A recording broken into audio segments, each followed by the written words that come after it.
5,600 flights have been canceled due to the storm. Nearly 10,000 flights have been delayed. In Texas, humanitarian aid groups are preparing for freezing weekend temperatures as a growing number of asylum seekers continue to arrive from the U.S.-Mexico border. In El Paso, hundreds of asylum seekers have been forced to sleep on the streets after shelters reach capacity. Others are still stuck in Mexico after the U.S. Supreme Court put a temporary hold on terminating the Trump-era Title 42 pandemic policy used to block over 2 million people from entering the U.S. to seek asylum. Across the border in Ciudad Juarez, Mexico, hundreds of people waited in line Thursday despite plummeting temperatures, hoping they'd be allowed into the U.S. This is Chris Marie Rodriguez, a Venezuelan national who journeyed to the U.S.-Mexico border with her family. We who have families and want to provide for our children cannot enter the United States. We are at Christmas. Many are sharing with their families. Others, like us, are far from our families, and our children are having a hard time. There's December 24th, and we don't know where they're going to sleep. Arizona's Republican Governor Doug Ducey has reached an agreement with the federal government to dismantle his illegal makeshift U.S.-Mexico border wall built with double-stacked shipping containers and razor wire. Ducey's administration has spent over $80 million on the project since August, which he said was needed to fill in the gaps left by former President Trump's incomplete border wall. Ducey has until January 4th to remove the barrier, one day before he leaves office. To see our coverage of this story, go to Democracy Now! That's interesting. In Afghanistan, a group of women took to the streets of Kabul Wednesday to protest the Taliban's ban on women and girls attending universities. Taliban forces arrested 5 protesters and 3 journalists. Some of the women said they were beaten by security forces. Guards also prevented hundreds of women from entering their colleges a day after the ban was announced. This is Mariam, a student at Kabul University, who was turned away from her campus Wednesday. When I got close to the university, I saw a strange environment. Taliban Humvees were parked at the entrance gate, and the Taliban were behaving so badly, telling us, "Return to your homes. Girls have no right to study anymore." This situation has a very bad impact on every female student. Dozens of male university professors have resigned to protest the ban, and some male students reportedly refused to take their exams. Meanwhile, a new report finds the U.S. unlawfully failed to compensate foreign workers who suffered injuries or death while working for the U.S.-led coalition in Afghanistan.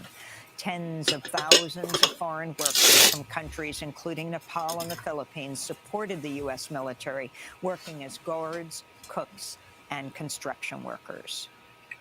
In Ukraine, a Russian-installed local official in the occupied Kherson region has been killed in a car bomb explosion. Video posted on social media shows the vehicle containing Andrei Stepa and one other person engulfed in flames Thursday.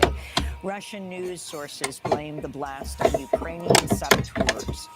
Elsewhere, the former head of the Russian space agency, Dmitry Rogozin, said Thursday he was injured by shrapnel and required surgery after Ukrainian shells hit a hotel where he was staying in Donetsk. Elsewhere, Ukrainian authorities in the eastern city of Kramatorsk said Russian missiles flattened an empty boarding school. Nearby residents say the attack blew out the windows of their apartments. I was on the balcony. There was a massive explosion. I could not tell where it came from. Then there was a second strike. The school caught on fire and smoke was rising over it. The entire yard was full of smoke and ashes. Power poles were damaged and the power went out.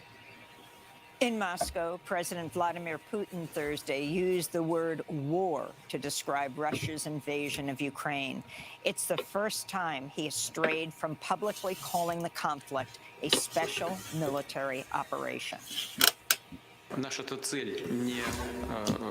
Our goal is not to spin this flywheel of a military conflict, but on the contrary, to end this war. This is what we are striving for.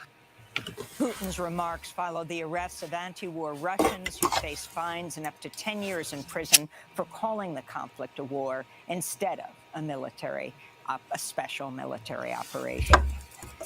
The Chilean government's announced plans to open an embassy in the Israeli-occupied Palestinian territories. Chile's President Gabriel Boric made the announcement Wednesday during a ceremony in the capital Santiago, hosted by the Palestinian community. We're going to upgrade Chile's official representation in Palestine from the charge of affairs we have today to an embassy we will open during our term. To give the representation it deserves and demand that international rights simply be respected. Over 300,000 Palestinians are estimated to be living in Chile, many with roots in the occupied West Bank and Bethlehem. The video-sharing platform TikTok has revealed some of its workers tracked two reporters who cover the company gaining access to their IP addresses and user data. One journalist was from the Financial Times, the other wrote for BuzzFeed and now works at Forbes. Forbes says at least two more of its reporters were targeted for surveillance, which was undertaken as part of an internal investigation into leaks at the company. ByteDance, the Chinese parent company of TikTok, says it did not approve the spying tactics and fired the worker who led the effort. This comes as the U.S. Senate Thursday passed a provision banning TikTok on most U.S. government devices. Some lawmakers have been fighting to ban the hugely popular app altogether amidst ongoing tensions between Washington and Beijing, saying it poses a national security and privacy risk. Here in New York, Republican Congressmember-elect George Santos has broken his silence over a New York Times investigation that found he misrepresented key parts of his background and finances. On Thursday, Santos tweeted, "I have my story to tell, and it will be told next week," unquote. In the latest revelation of Santos' apparent fabrications, the Jewish outlet The Forward reports Santos lied about his grandparents fleeing anti-Jewish persecution during World War II. The Forward reports genealogy website shows Santos's maternal grandparents were born in Brazil, not Ukraine or Belgium, as his campaign website stated. On Wednesday, incoming House Minority Leader Hakeem Jeffries accused Santos of hiding from legitimate questions about his resume. At this moment, we need answers from George Santos. He appears to be a complete and utter fraud. His whole life story made up. We'll talk more about him after headlines. And Charlene Alexander Mitchell, freedom fighter and fierce defender of civil and human rights, has died at the age of 92. Mitchell helped lead the fight to free Angela Davis and other political prisoners. A member of the Communist Party, Charlene Mitchell became the first Black woman to run for U.S. president in 1968. She passed away last week here in New York City. And those are some of the... Yep. What's up, Doc? The story out of all of them that was the most interesting to me was, well, there's two of them. The Chile one, the Chile putting an embassy in Palestine. I think that's pretty cool. I wonder how many other countries would recognize it too, and then that would be really cool. Maybe that'll keep from Palestine disappearing, because that's what it looks like is the direction that it's going in. It's going to be like it never existed. But maybe they can keep that from happening with this embassy, and then having multiple countries recognize them and recognizing Palestine. So, and the other story was the one about the wall that the guy has to bring down. What was his name? Let's go back to that. Because I heard, I saw a story where Abbott was talking about how he says, we're not going to wait for the government to build a wall. We're going to, Texas, we're going to build the wall ourselves. I remember seeing that. So this guy, okay, here's the story right here. I want to know, because they said after he gets out of office, before he gets out of office, he has to dismantle it.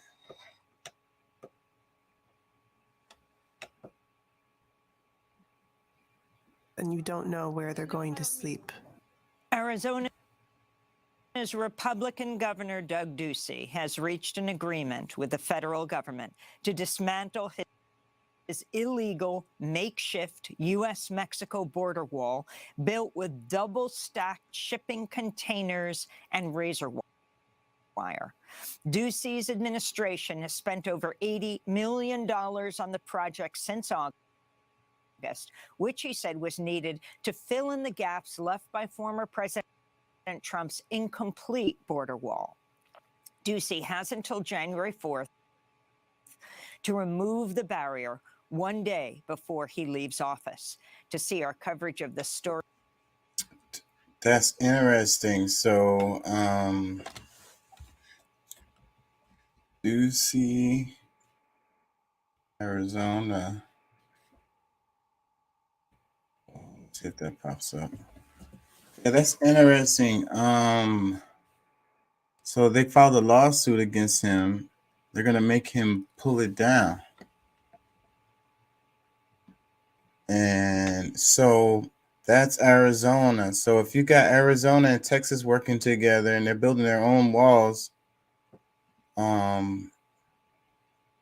what kind of situation is that going to be for the rest of us? Or for the...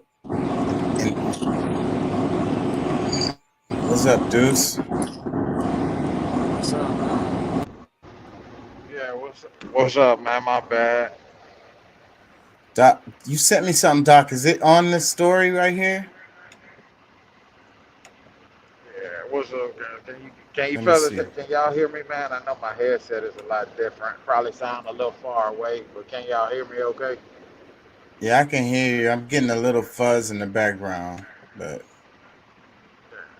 wait, I'm getting an echo. Do you have like both things on or something? Okay.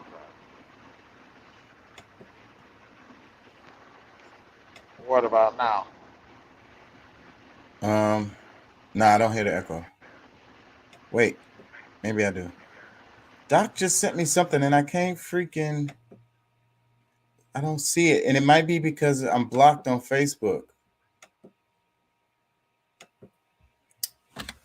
I think I'm still blocked on Facebook. They tripping on Facebook. So I might not even be able to access my page at all because I'm not seeing it. I sent you spending bill, and I sent a couple of links as to what was involved in the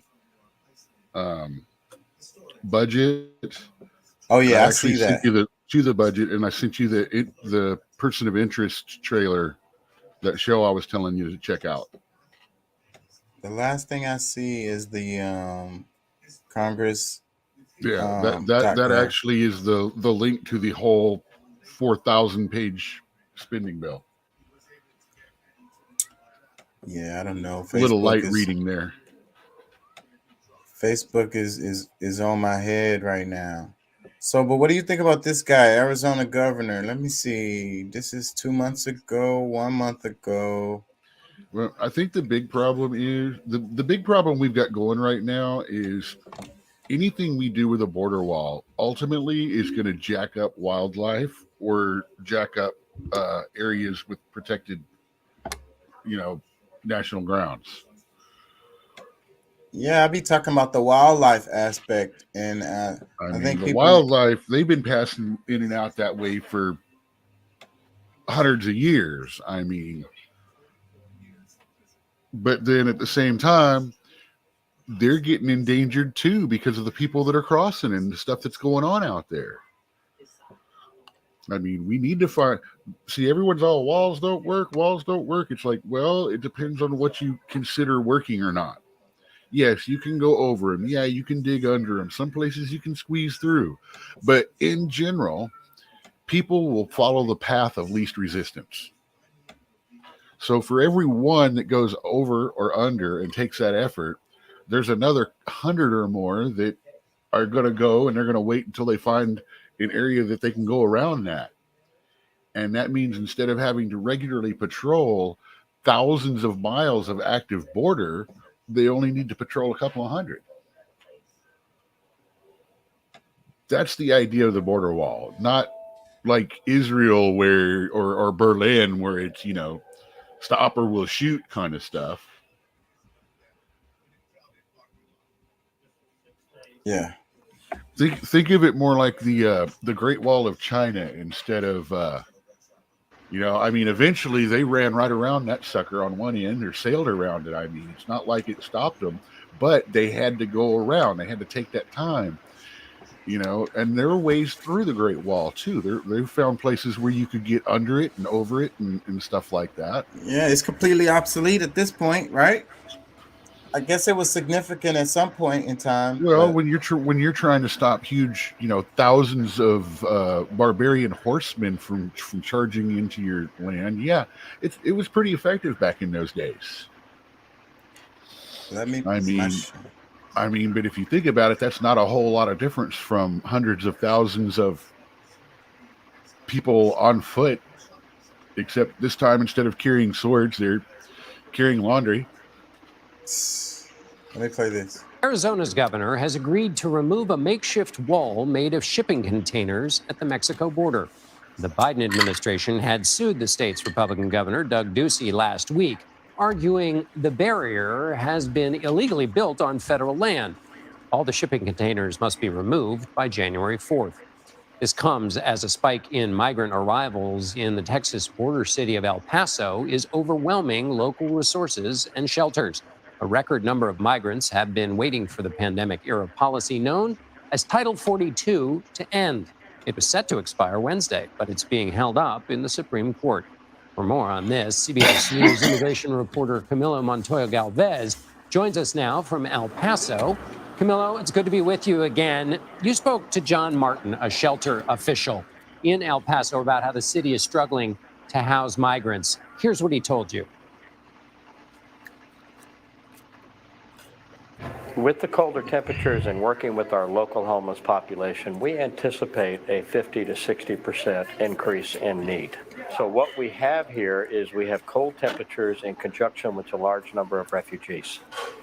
And so it's come together, and I've sort of used the term the perfect storm. It just seems like everything's hitting at once at this point. So, Camilo, what's El Paso doing to deal with this perfect storm, and is the federal government stepping? That clip is just funny to me because I couldn't even listen. I was listening, and it's a serious topic, but he was like, what we have here, I couldn't help but to think about the quote where it's like, what we have here is a failure to communicate.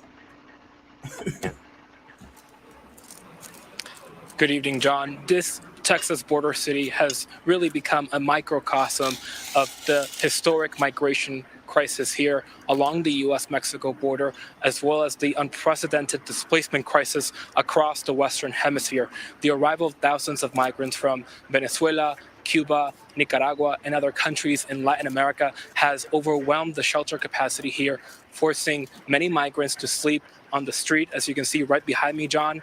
City officials here have started using convention centers, a temporary homeless shelter, and hotels to house migrants, John. And they're also planning to convert 2 vacant middle schools into temporary shelters for migrant families. But volunteers tell me, John, that will not be enough. They say that federal, state, local, and county officials should be doing more to create additional transportation and housing capacity here in El Paso, and those calls are growing more urgent, John. We understand that temperatures here could drop to as low as 22 degrees Fahrenheit early tomorrow morning. Why sound like you out of breath, bro? Can you take a moment and take a breather, bro, so you can so you can talk? He looks terrified. It's probably the first time they've given him a live camera job. Yeah, he's nervous. But he did that same thing though that all news reporters do. Is every time he said an ethnic word, you could hear his accent. Yeah, you know, he's sitting here and talking like this, and then he goes, and I'm talking like this, and then I say Venezuela, Nicaragua, and then he goes right back to the straight white bread kind of talk. Yeah, well, you can't help but to do that. I would have to say. I'm here to answer the news, and I'm going to report for you. This is Jorge Rodriguez, reporting live at 6. Yeah, but you can't help but to do that, though. You know, can't help it because when you it's like other language, and then you pronounce things this different way, and it's just automatically gonna come out that No, way. it's the way I'm laughing at it is because it's the specific emphasis when how the accent breaks when they're trying to do it with it just emphasizes the both the ethnic part and the fact that you start hearing the strain to speak I get what Caucasian, I don't know what to call that. Yeah, what to call it? Professional? I don't know. Let me play some more of this. And you spoke to someone who has been sleeping and may have to sleep in those temperatures, a young mother from Venezuela who's sleeping on the streets with her 2-year-old daughter. Here's some of that interview.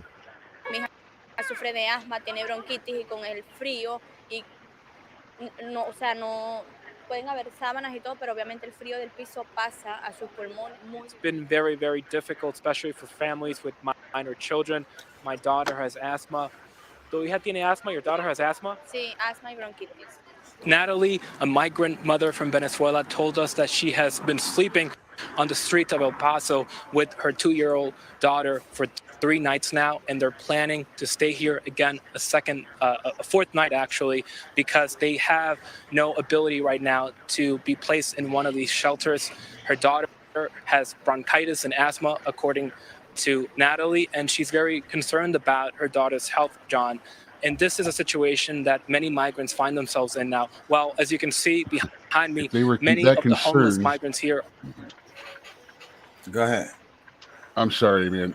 This is where we're getting to the point of if they were really so concerned about their child's health, why are they dragging them through this? You know, I understand all of this, but I also have a problem with packing up your kids and walking across desert snow with no food, no water, no plan, no nothing. You know, desperation causes you to. It's child endangerment, and that alone should be qualification or disqualification for her getting asylum. Well, desperation causes you to do, to make bad decisions. I ain't gonna lie. People telling them lies that they were going to get a free ride once they got here. Those are the people that are the real criminals in this. I'm not saying they are in a way, but they're not. They were led here by someone. They were sent here. Those are the people we need to find. The people that are picking them up, telling them, hey, let's go cross the border. Those are the people we need to stop from doing this. And, the countries that they're coming through to get here, they're just helping them along. Hey, let's just facilitate their transport to Uncle Sugar's door. I'm really curious about them forcing them to remove the shipping containers because they're like it's on federal land or whatever. It's like it's illegal. So that's kind of weird to me. Yeah, like, the U.S. government sued the state of Arizona because the border right there is government land. Like there's like 20 or 40 feet of government land before it's state land or some shit like that. Yeah, so that's some old like bureaucratic and it goes through some national park areas, which is part of the whole endangered species problem that they're having with that particular area.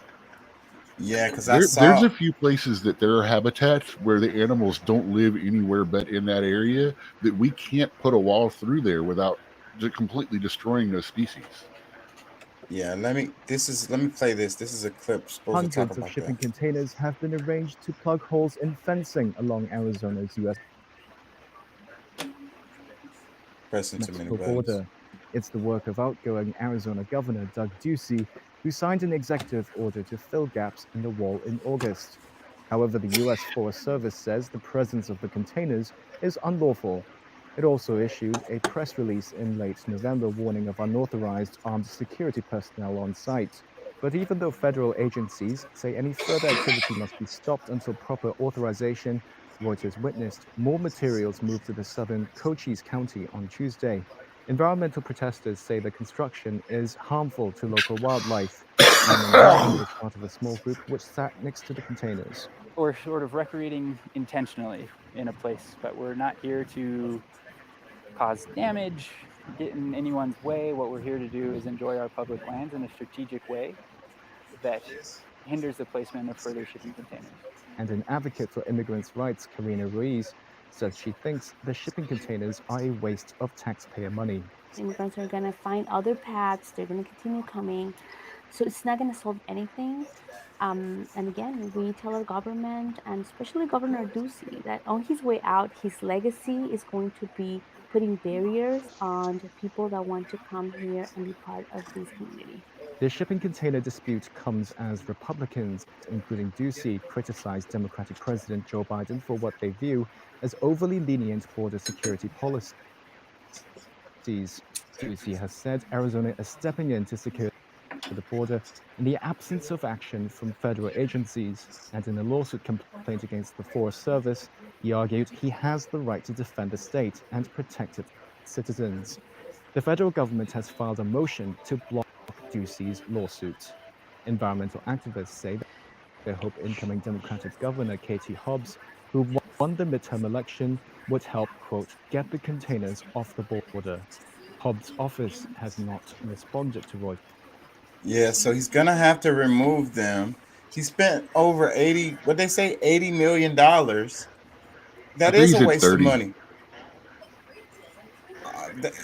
I really think it was 80, but either way, it's a waste of damn money. It was a waste of damn money in a political ass stunt because he has to pull it down before he leaves office. Well, he was mistakenly under the belief that as the governor of the state, that was his right to do it and not the federal government's right to come in and say, no, we are going to tell you that you can't do this in your own states.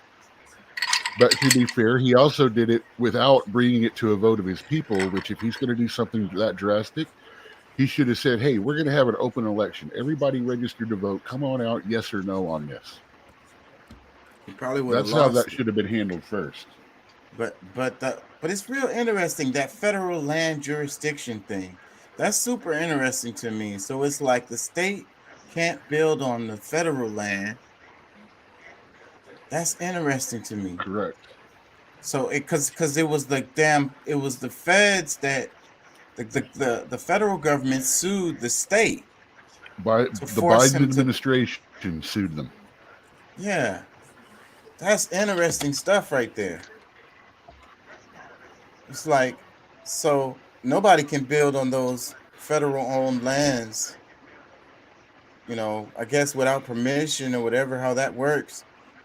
That stuff is interesting because probably have to get some kind of permit or something, but that stuff is interesting to me because that goes back to the inception of the United States. Because when I was studying real estate not that long ago, and it's like all the ownership of the land goes back to the federal government. So like, how you have the deed. So here's what they're talking about in this.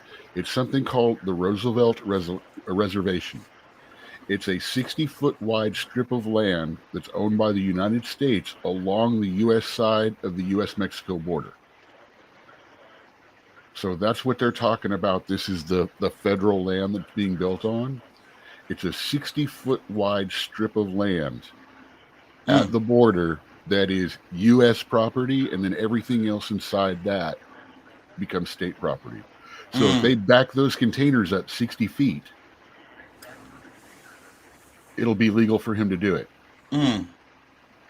That's super interesting right there. So it sounds like that they were just using some kind of little thing. They went and found the college kids and told them, hey, find something in the law where we can make them have to take this down. It's like, oh, we found this 60 foot of land. It's right here. Boom, this is it right here. Oh, we're going to run with that. Remember, kids, that's the Roosevelt Reservation. The more you know. Yeah, one of them. So, but still, the idea of the federal government, the federal land, and talking about the deed, how like each deed goes back to the previous owner, like, you know what I'm saying? And you can trace those all the way back. But they all go back the furthest point to the federal government being the owner of the land. And then there's, that's the original history. So no history before that. It's just Federal government. That's really interesting to me because you think about all of the land prospectors, the founding fathers, all of the earlier guys, they were all like, what do you call them? They were all real estate people, right? Real estate tycoons. Well, I think it's more than just like ownership, because I mean, pretty much anybody knows that you can't own land. You're gonna come, you're gonna go. But I think it's just where that government has the rights to determine what'll happen with it under the guise is not controlled already. Like, if you supposedly have captured ownership or responsibility for said land, you don't will it to someone that's gonna do the upkeep and this, that, and the other. They have the right to come in and make decisions for it. But because I mean, like anything I purchase, it's not gonna go to the United States. It's gonna go to the government that I'm connected to, and they'll have the right to make decisions for it.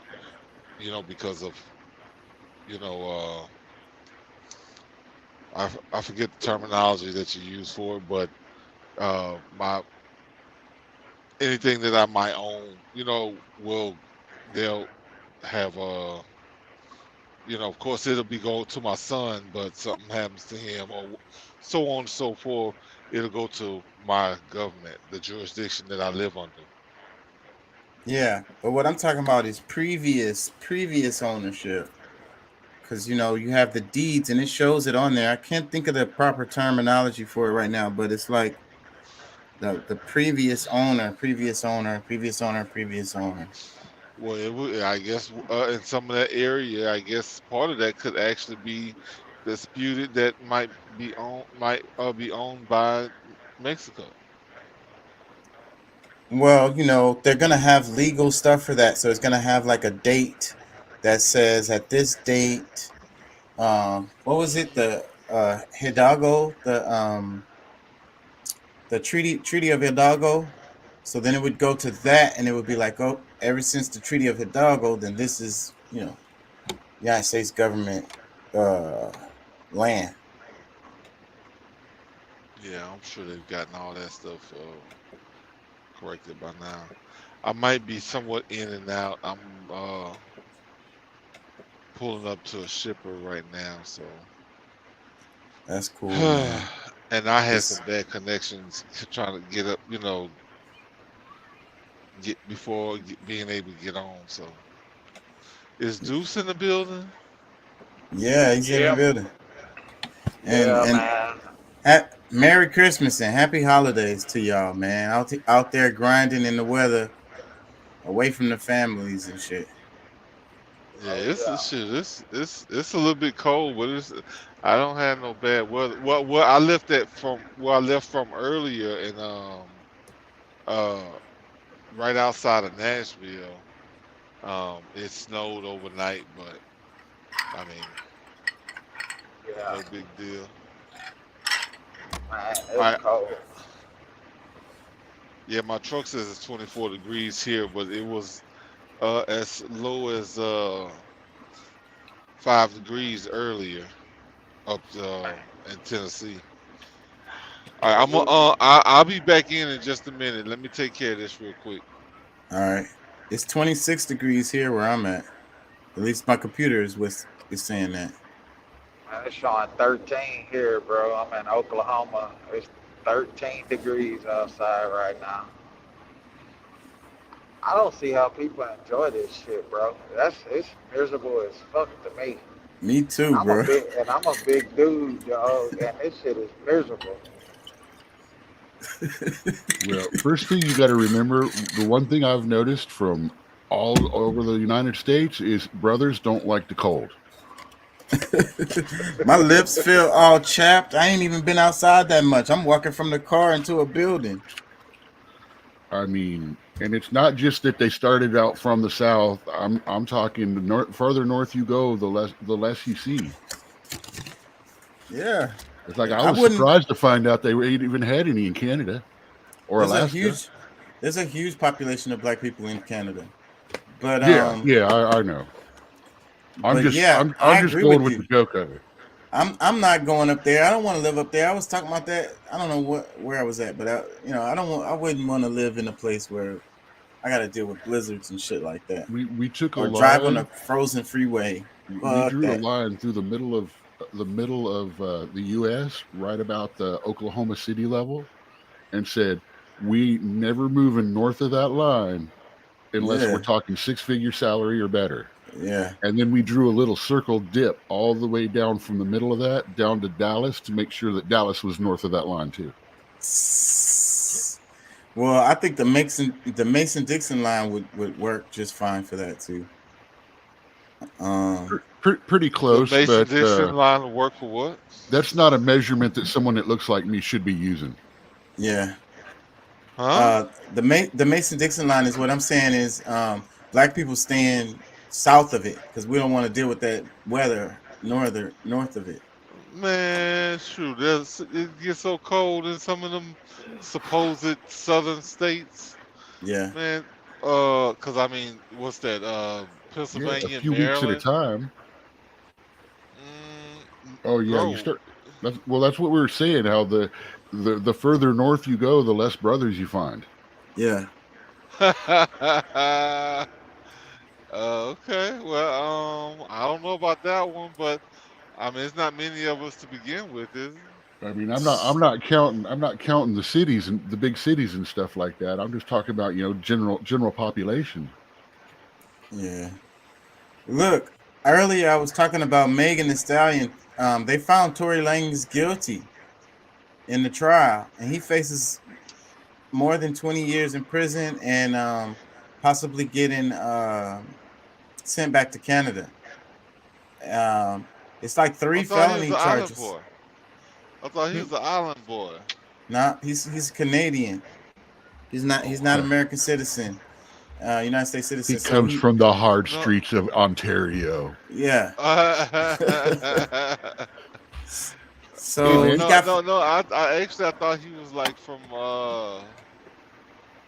not necessarily Jamaica, but like from like the islands somewhere. But okay, I mean even Canada is America, but well, it's kind of like America Light. Yeah, super North America. Yeah. So, anyways, It's found. kind of like a hat that's almost entirely like California, but cold. And half of them speak French. I know. He got found guilty. For what? For shooting her in the Megan foot. Thee Stallion in the foot. For shooting her, not For busting her hoof. Let me play some of this. Yeah, just because to- and that's one of the things that always scared me about her. She said stallion. A stallion is a male horse, so it's just like, are you a dude? Have you seen some of the stuff she wears? She's got bigger balls than most of us do. Shut the fuck up, Man, that's a sexy, beautiful woman. I'm gonna tell you that right now. So let me play some of this. I'm not saying anything against it. I'm just You like just saying. them types of girls, don't you? Nah. Authorities found rapper Tory Lanez guilty of shooting fellow rapper Megan Thee Stallion after a 2020 house party. And now it is Newsreader Christian Cordero with more on the chaos in the courtroom after the verdict was announced. Today, a jury of 7 women and 5 men decided rapper Tory Lanez's criminal fate. Guilty, guilty, guilty on assault with a semi-automatic firearm, having a concealed, not registered firearm in a vehicle, and discharge of a firearm with gross negligence. Lanez, whose legal name is Daystar Peterson, is convicted of shooting rap superstar Megan Thee Stallion in the foot after a house party in July 2020. Both sides built their case around jealousy. The defenses revolved around a jealous love triangle, while prosecutors shrugged that off as prejudice, saying her love life was only brought up in court because she is a woman. Instead accusing Lanez of having a bruised ego, jealous of Megan's status, she testified he shot her after she insulted his career. Constantly having to prove she's a victim because society sides with a man. I hate it when they play the freaking music. That's why they play the music. Megan Yeah. testified on the consequences she has faced by bringing this case to court, but has felt the need to amplify the struggle Black women face in getting criminal justice as victims and feeling protected as women in the rap industry. The conviction eases her of the former. Her attorney tells ABC News, quote, "The jury got it right. I am thankful there is justice for Meg." While District Attorney George Gascon says, "You faced unjust and despicable scrutiny that no woman should ever face, and you have been an inspiration to others across LA County and the nation." Tory Lanez and the rest of the courtroom didn't really have a reaction when the verdict was read, but immediately after, there were so many emotions. His dad and his father's wife both stood up to yell at prosecutors, calling them evil and wicked. This was right after the jurors had exited the courtroom. So he was yelling at them. It turned into quite the scene. Tory Lanez at one point actually got up alongside his defense attorneys to try and de-escalate as they were escorted out, which took about a minute or so. And then Lanez surrendered himself to deputies who took him into custody. He faces 22 up to 22 years in prison. His sentencing is scheduled for January 27th. So the headline to this clip is "Chaos Erupts in Courtroom Following Tory Lanez Guilty Verdict." So this is what we was talking about a little bit earlier. Like, oh no, it was off air last night. The damn clickbait headlines, I hate them so freaking much. Like, chaos erupts in courtroom following Tory Lanez guilty verdict. Like, and the chaos is the part that she's explaining right now. It doesn't sound like no damn chaos. It sounds like a normal, regular ass situation every time, you know. Very common. So, but anyways, that's kind of beside the point. What do y'all think about the story though? Tory Lanez found guilty. It's a wrap. He facing 20 plus years. Well, I never knew any of the real details. I mean, I heard, you know, the chitter chatter. You know, and of course there was different things that, you know, that may have led me to believe that some of the story was kind of bogus, because there was people that started kind of like separating themselves from Megan. So it's like, okay, so wait a minute, all right, you know, we're supposed to be totally mad. We're not supposed to ask any questions. He can't say anything, but she can say whatever she wants. She's getting interviews, like all this, like she's being able to take control of the situation, which, I mean, it just all was kind of, you know, I guess I'm really series of events. I would say the question wasn't whether or not he shot her. The question was which one of the two did, because there was a friend involved too. You were talking about that. See, I still don't know a lot about that, because some people were saying that she did it, but from this, where they're talking about how he did it after she insulted his career, that it sounds exactly like the kind of small dick energy that, you know, a wannabe gangster kind of rapper kind of dude is going to be slinging around. Yeah, but that's just them saying that. We don't know that that's what the hell happened. You know what I mean? I mean, that's the part about this. Like Pat said at the beginning. This is where anything other than that, we have to assume something and then act on that assumption. Yeah. And even base our decisions off of assumption. I don't want cops to fucking assume something and then to base their stuff off of it. I want to go with some evidence, what we know. Exactly. Well, it sounds like some of the things that he was actually charged with. What I mean, because did they actually, like him shooting her? I mean, felony possession of a firearm, illegal possession of a firearm, and discharging illegal, discharging the weapon. Yeah, so I mean, none of those necessarily means that he actually shot her, because it's like none of it, all of it is a general charges. Like, yeah, all right, he had a gun, he had a gun that was, I guess, considered illegal, and a gun that was discharged. I mean, it's. Oh no! If you remember, he was saying supposedly he goes dance bitch, and it started shooting the ground at her feet. Supposedly, that's what they're saying. So that's one of the stories. But then there's other stories that saying that it was the friend. They said that they were the two. They were fighting. They were fighting. Yeah. Yeah. So. And we know in the other story I played, they were saying like everybody, but for the three of them because of where it happened.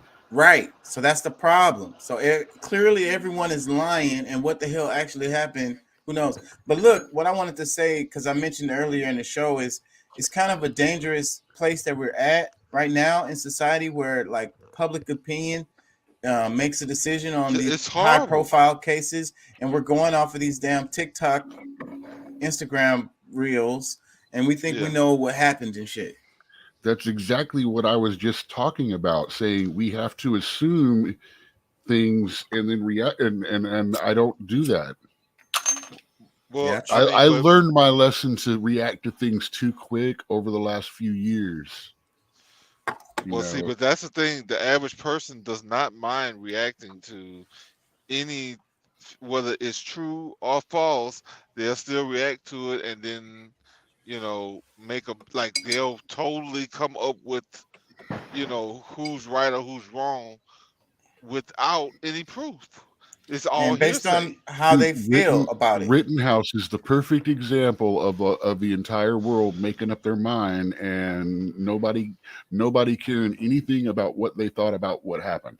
And what I think I see is in a lot of cases I don't think that people even care what was true and what wasn't, because I'm on the internet a lot and I see the posts that people post and they laugh at them, and then I always read comments and the comments are like, this is fake, this video is completely fake, like, and then the other comments are reacting to the video like it's real, and it's like you got to take somebody's side. Like right immediately, you have to take somebody's side.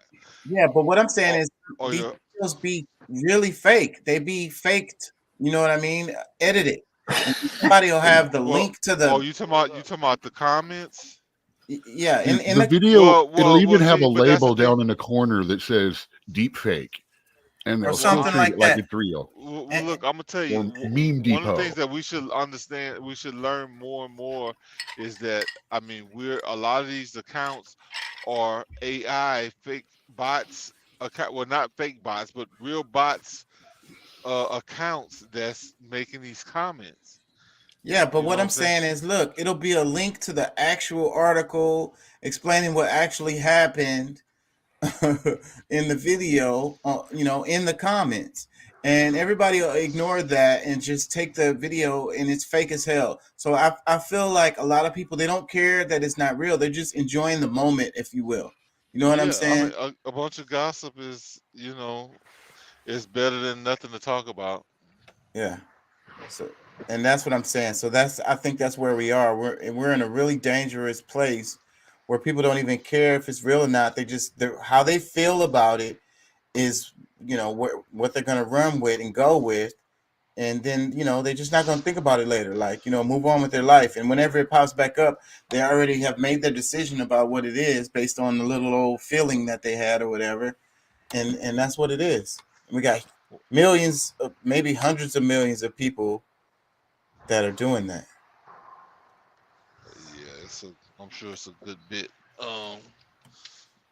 But what can we say? Because like I said, I started to make a decision. Well, not really make a decision, but it started to when he started speaking out and he was talking to different people, telling them what was going on. Then pretty much everybody that he was talking to had changed their stance on where they were before, because of course we have to live with the idea that whatever the female tells us we got to believe, or you don't support women, or this, that, and the third. But then he wasn't supposed, like he was somewhat given threats, or I would say light threats, but just suggesting that he should not speak on the situation. But and there was people that was not his lawyer. I'm not really sure what his lawyers told him, but either way, it's just like it's a bunch of mess. And because it was high profile, that's one of the reasons why I don't think it can really be fair. Yeah, that's what I mean. So how can people get fair trials nowadays if it's a high profile case and the whole public that made a decision on it, and these people put pressure on, whatever, the public officials, and public officials put pressure on the state district attorneys or whatever, Yep, and then some people start lining pockets and saying, "Hey, this is what really happened." So where's the justice? Yeah. Well, I mean, I don't think we live in a society where justice matters. Ooh, that's painful to hear. That's painful. I played a clip earlier. I was playing a Democracy Now, and they was talking about how Putin made a slip up supposedly on what he said when he was talking about, instead of calling it a special, what was it? Special military operation, he called it a war. And that has become like a uproar about that, because been calling it a special military operation the whole time. Now he's calling it a war, the situation with Ukraine. So, and I have this article He right must here. have been listening to our show last night. Because I call it a war. Yeah, it's a proxy war. That's what it is. But it matters a lot, the language that they use. Well, for his position, it does. Yeah, for me, the nobody that knows nothing, I can just call it what I want. The Russian tyranny has lost control. I'm sorry, y'all. Something weird just happened. It was like double playing this video. Anyways, yeah. So I wanted to play this because it's he's readying a freaking nuclear missile. Let's see. I don't want to give it away. I want them to say it. I don't know what the hell happened. Why did it play 2 times? I did something. It was me, I'm sure. Give me a second, y'all. Let's see. It says Putin readies world's most powerful Satan II nuclear missile for combat duty. Russian President Vladimir Putin looks to overhaul war effort in Ukraine as forces flag on front lines. So, am I sharing my fucking ad?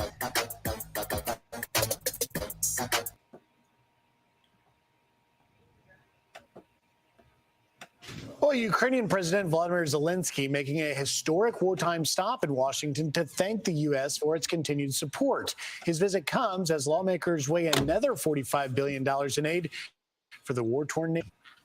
The Russian tyranny has lost control over us, and it will never influence our minds again. Your support is crucial, not just to stand in such fight, but to get to the turning point to win on the battlefield. Rebecca Kochler is a former U.S. Defense Intelligence officer and the author of Putin's Playbook. And before we start, I wonder how they choose one Russian over another. In the way Zelensky kind of gave himself up, yesterday. It was not the same Zelensky that we have seen. Why was that? I completely agree. We talked about the visit. This is not what I want. Let me go back, y'all. It's an article right here. Where did it go?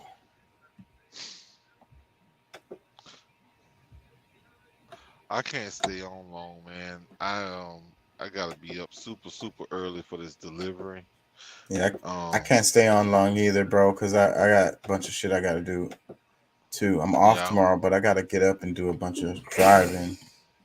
Yeah, I'm actually like 4 or 5 hours from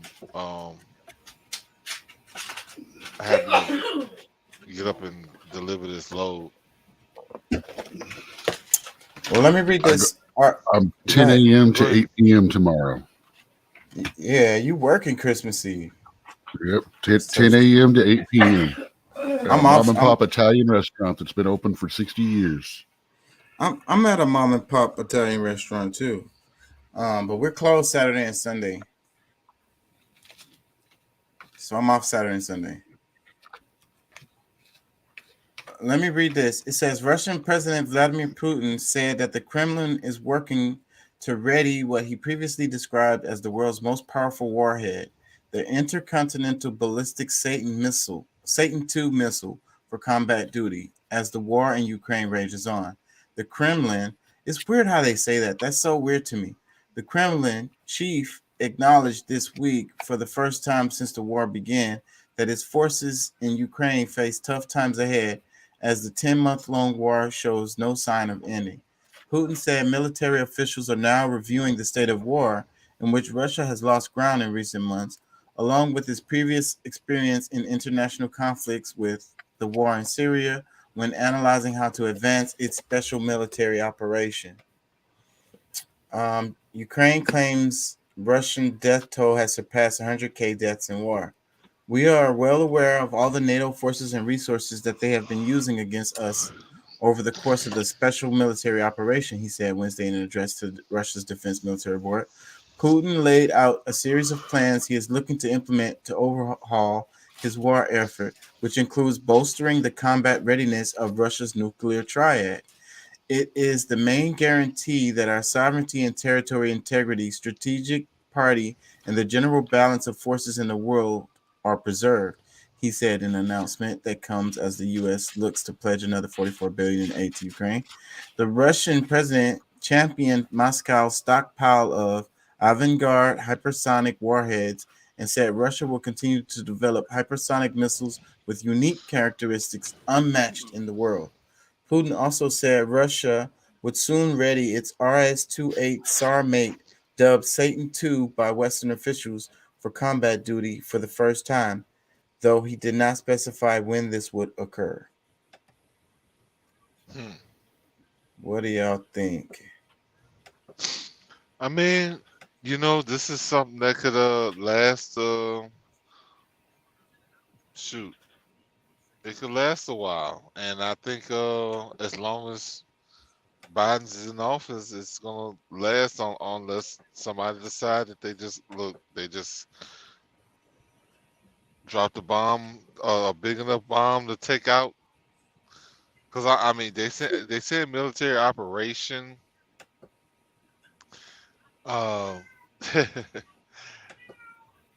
Somebody's trying to win. So I mean, either because I don't know what kind of equipment that Zelensky is getting from us, but honestly, I think that Russia probably will win this whole thing. Because I mean, really, if it came down to it, I really think that if Putin felt like he was about to lose, he's gonna say fuck it and drop the big one on Ukraine. Yeah, I don't know about that, but you know, this is pretty serious. You know, I think that this missile readiness is not for Ukraine. That's what I think. Okay, so it's like saying to everybody else, specifically the United States, NATO, you don't want it. You don't want it. You don't want this. Yeah, I think his posture keeps changing because every time, like every other week, every month, like they got some big,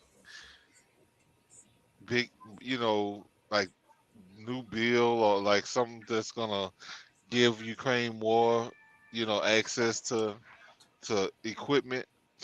So I mean, it's not like the dude is stupid at all. You know what I'm saying? Like he knows exactly what's happening. He understand. Like I mean, he understands it better than we do.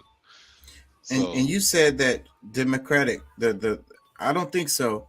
And then also, you know, that the January 6th committee thing is over, and they're trying to make it so words anyone who was involved in the January 6th thing can't hold office. That includes Donald Trump. that ain't gonna work.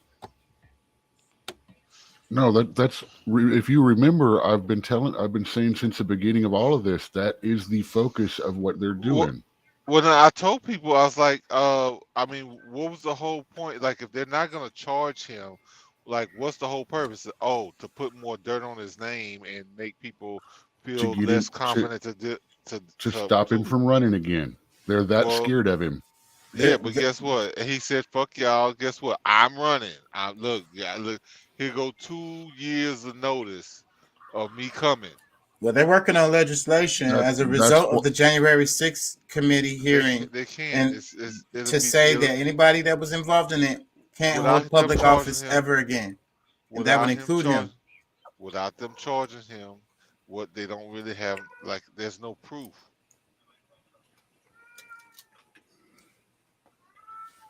Well, right now they're saying they have 200 direct or indirect contacts involved in egging the whole thing on over several months previous to it. But again, you know, this information just appeared out of nowhere too, you know, so I haven't seen much about that. But like I said, for what, 9 months now, I've been saying that all this is, everything they're trying to do is leading up to try to stop him from running again. Yeah, Because they're that scared of him. He's their biggest nightmare. Look, and you know, maybe I'm you know, one of those weirdos that, you know, I feel like that it was stolen in some kind of way. That this is selection because, like, I've seen different scenarios. I don't have the proof. Most people don't have the proof. There's some people Okay. claim to have the proof, but It wasn't done in the vote after. It was done in the law changes right before because of the pandemic.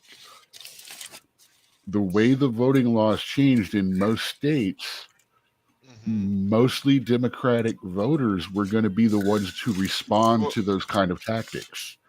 well, You know, yeah, the but mailing out, yeah. you know, of the vote, of the ballots, to me, that was completely wrong. The thing about voting is it's something you get up and do for your country. So, yes, there's a pandemic coming on. What they should have done was just simply expand mail-in voting and stuff like that to cover the time during the pandemic, just like for overseas voters and stuff like that. Well, it sounds like you're saying you don't want it to make it easier for people to vote. You think it should be more difficult. Well, it's laws. No, I mean, what we're I'm saying flat following out what the is they law changed is. what they did. Specifically, put a lean toward the Democratic Party because of the way they were distributed and the way they were done. And what it sounds like to you, to me, is that, okay, it's fine to change the law as long as it benefits you or your party. No, what it was is they should have done a temporary extension of the mail-in voting and then changed the laws properly. Because the thing is, it's not supposed to take effect until the next year. And they changed them I think the that states, year. And that's where the election got screwed over. but not in the voting afterwards, not in the counting afterwards. It was the lean that the methods that were used put toward encouraging more Democrats to vote than Republicans. Yeah, well, but generally, and a shitload of Republicans died during the pandemic. Generally, more people voting tends to favor the Democrats. Generally. You know what I'm saying? Does that make sense what I'm saying? Generally, the Republicans benefit from low turnout. The Democrats benefit from high turnout. Generally. Why is that? I mean, you were saying that, changing the law, the law has to do with it, and which law benefits which party or whatever. So a law that makes it easier for people to vote automatically is going to benefit the Democrats, just because when more people vote, that tends to benefit the Democrats.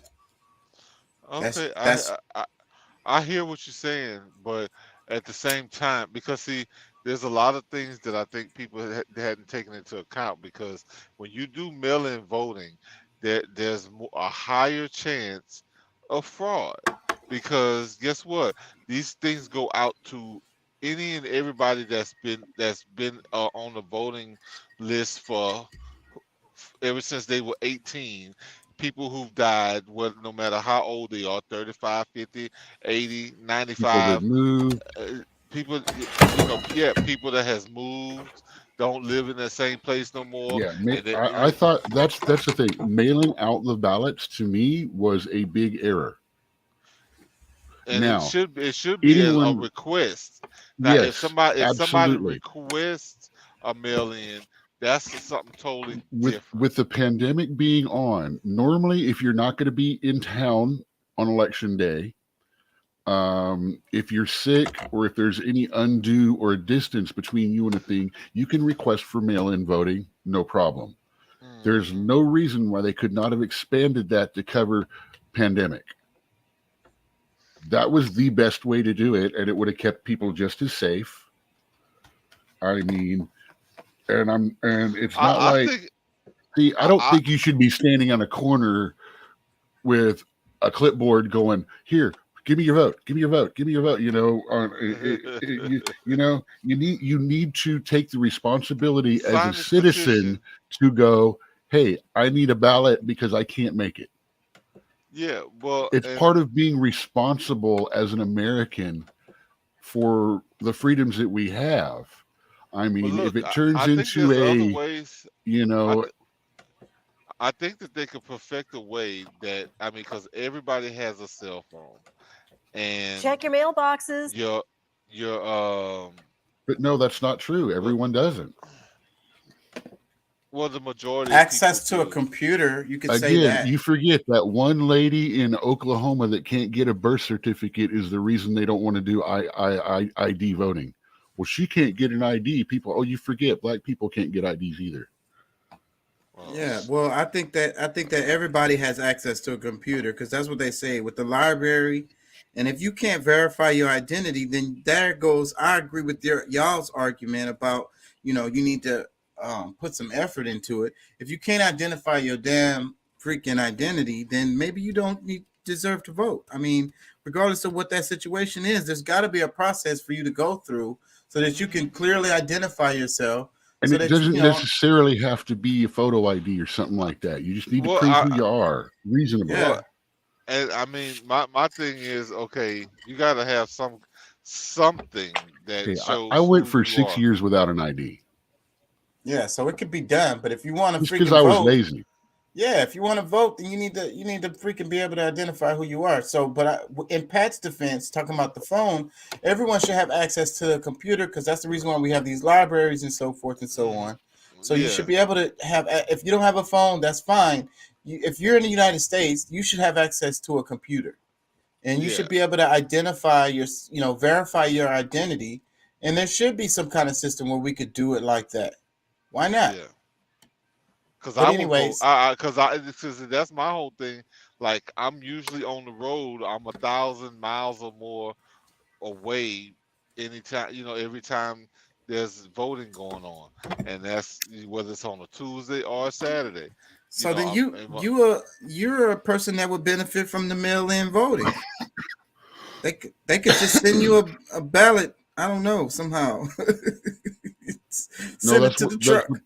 Yeah.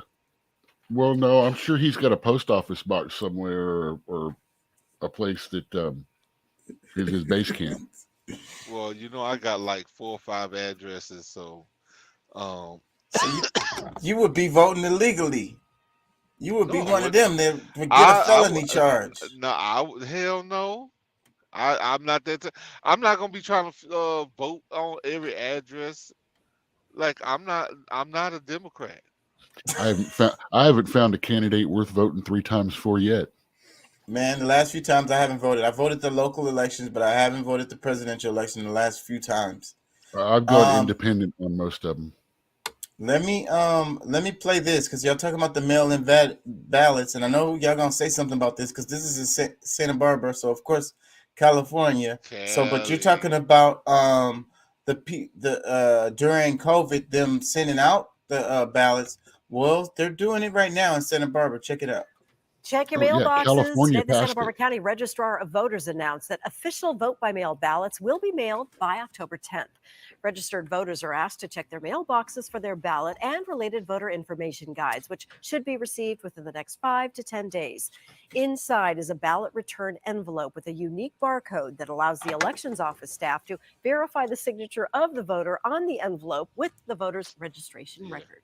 And we have you covered ahead of the midterm elections. We've been introducing you to the candidates in different races. Anyways, Sounds like a scam coming on.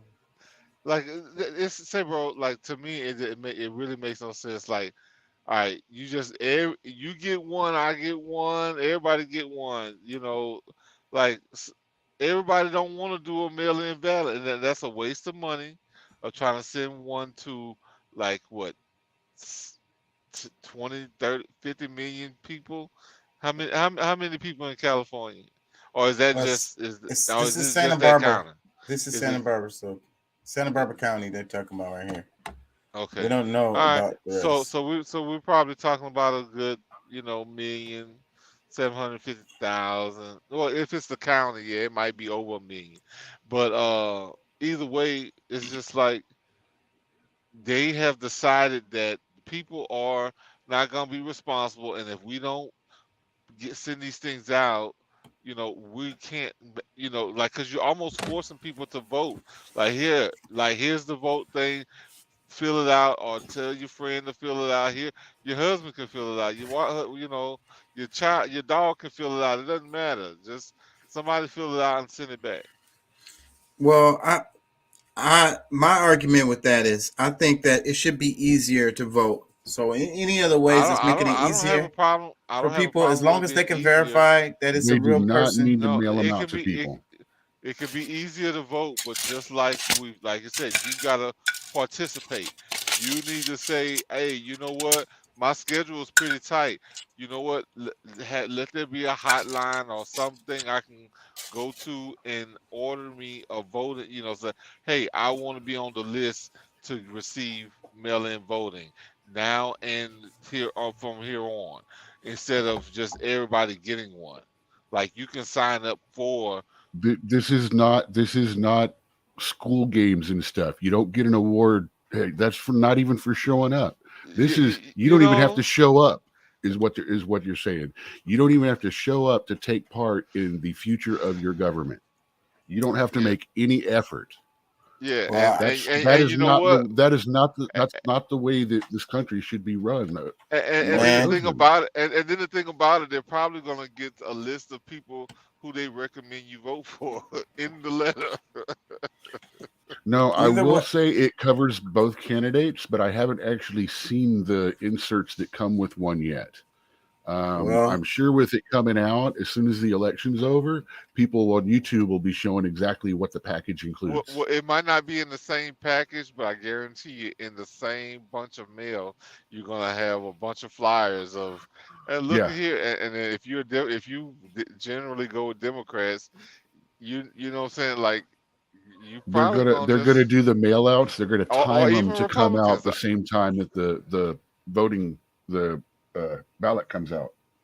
Yeah. So if they have any intelligence at all, which I mean, I hope they do. I hope they do have at least that much intelligence. I would do it.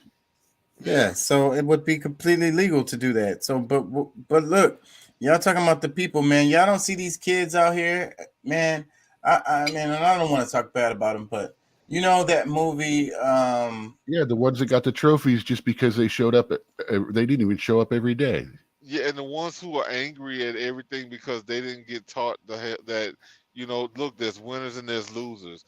When you tell people, when you raise people to believe that everybody's a freaking winner, and then they find out in real life that no, I'm not. Then they want to off themselves. Hey, so, everybody is a winner. You just got to find out what you're a winner at. That's what people are having a problem with, is finding out what they're good at. Well, that's what I mean. That's fine too, but at the same time, when you're in, that's a part of what you're making life out to be, is that everybody's a winner at whatever you're doing. You know, soccer, baseball, basketball, you know, when you know, whatever competition that is supposed to be, everybody gets an award, and that's not life. And I think that we're making things worse for our children by making them believe that you know everybody's a winner just because they showed up. Well, I cannot remember the name of the movie. I'm sitting here trying to remember it, but I'm gonna talk about it. So one of y'all Give me might clue. be. It's the movie about the little. There's a little The robot. bad. Oh, go ahead. The Earth is like dying. And Wally. Wally. That's it. See, I only had to say a little bit of it. So, but in that movie, you had the people. They were all chubby, and they just floated around on these little like scooters or whatever, and like you know what I'm saying. They would fall out of it and stuff. Like they were able to do everything they needed to do without even having to like get up. Kind of So like work from home, get Grubhub delivered all day, sit on the internet, and yell at. Gee, I wonder what. Yeah, too bad life is starting to mirror art. that's what I'm saying. I'm saying that movie did a great job of predicting the future, because I feel like that is the direction we're going in right there, where it's like you have these robots and everything to do everything for you, like, and everybody is round. Everybody is round. A restaurant in Texarkana, Texas, has a robot server. So Well, yeah, you don't think Texarkana, that the people Texas, you don't think a that has people a have robot server. planned. You don't think people actually planned that, and the reason why it's in a movie is because this is what they wanted people to, you know, be to easily accept that this is where things will be, and you just no, yeah, but I'm saying people It's will called fall. grooming. People want to fall into It's that just anyways, just out of being lazy, just out of not wanting to do anything. It's like, oh, I can just ride a scooter, like the people who go into the grocery store who I don't hate need it when I see some that. teenager or 20-year-old riding It around in that bothers thing. me so much when it's just like, it's usually just a regular person who just don't feel like walking around the store. You know what I'm saying? So the people that are actually handicapped, now they can't find a cart because the whole damn store is full of people who just didn't want to walk around, because the stores are bigger now. That's another thing. The damn grocery store is big as fuck now. So like, I mean, you do have to walk around the damn thing, but hey, you don't have to do no walking like any time other. You're going to your car after this. You know what I mean? So, but you can't even just walk around the damn store. You just gonna get on the little cart and you're just gonna drive around. I don't feel like walking. I'm tired. I'm just gonna drive around the store. Like, it really burns me up to see that, because there are handicapped people out there who literally have a real struggle, and that cart can help them out a lot. And then you got these, you know, oh my God. So that's what I'm saying. The people would just fall into this, Pat. I don't think that they have to be programmed in that. Just like, oh, I can not do nothing and I could still like get food pumped into my mouth and stuff. Like work, Dude, sign me up. I got a but friend see, of mine. but when there's no motivation, no inspiration, there's no like nothing, like our society is dying. So we're preparing our children to just have no hope or no like expect nothing for themselves. Like I mean, it's just not a good practice of life. Like I mean, you know, faith without works is dead. Like it don't even I don't even see where it's like they even have faith. Like it's just like, okay, all right, I'm They just don't. going They're in mostly emotions. pagan, Wiccan, and atheist. And even in that movie Wally, it was the robot who had the faith. The people didn't have no faith at all. The damn robot was the one who had hope. Had hope. Yeah, yeah. I mean, I get like at some point that's what it looks like. The AI will be the one to be like, "Hey, I remember when humans used to do such and such," because they programmed by the minds of humans. So I mean, that's where most of the thoughts come from.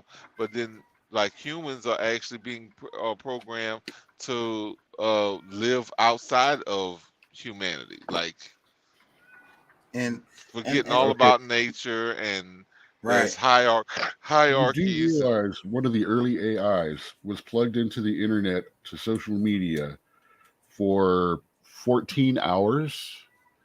And by the time it was done, they had to scrub the AI because it had basically become a racist and just a complete and total horrible human being.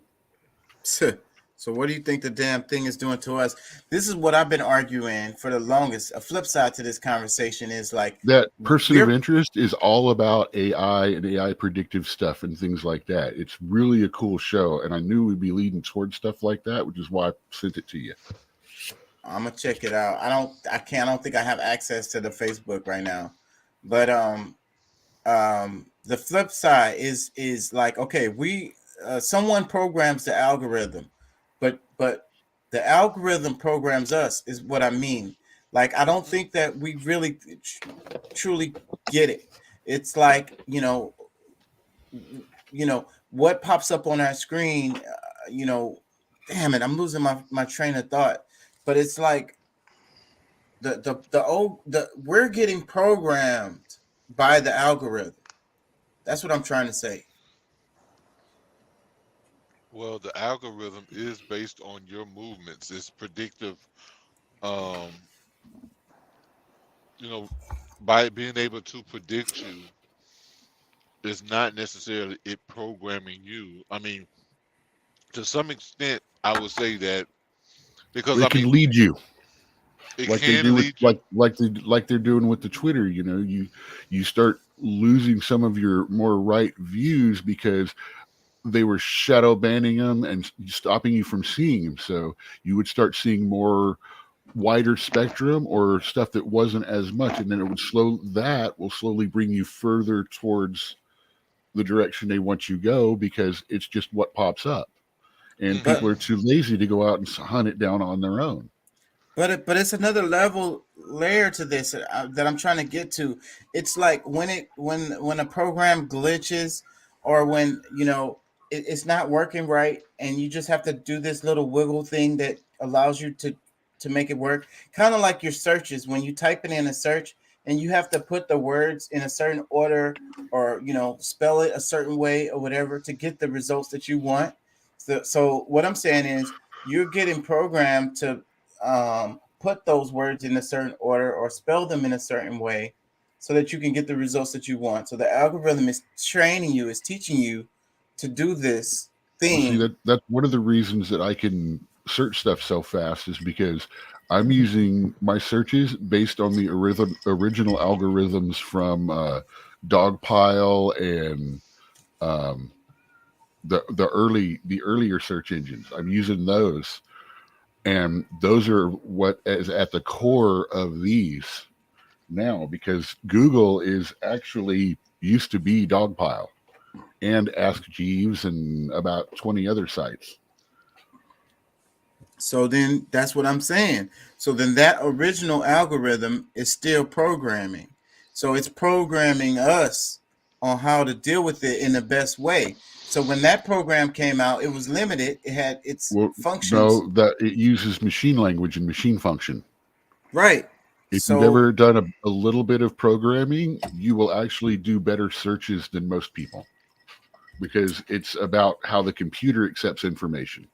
Right. So the order of the letters, the order of the words. That's just like living around a bunch of Spanish people. You're eventually going to pick up a little Spanish. Right.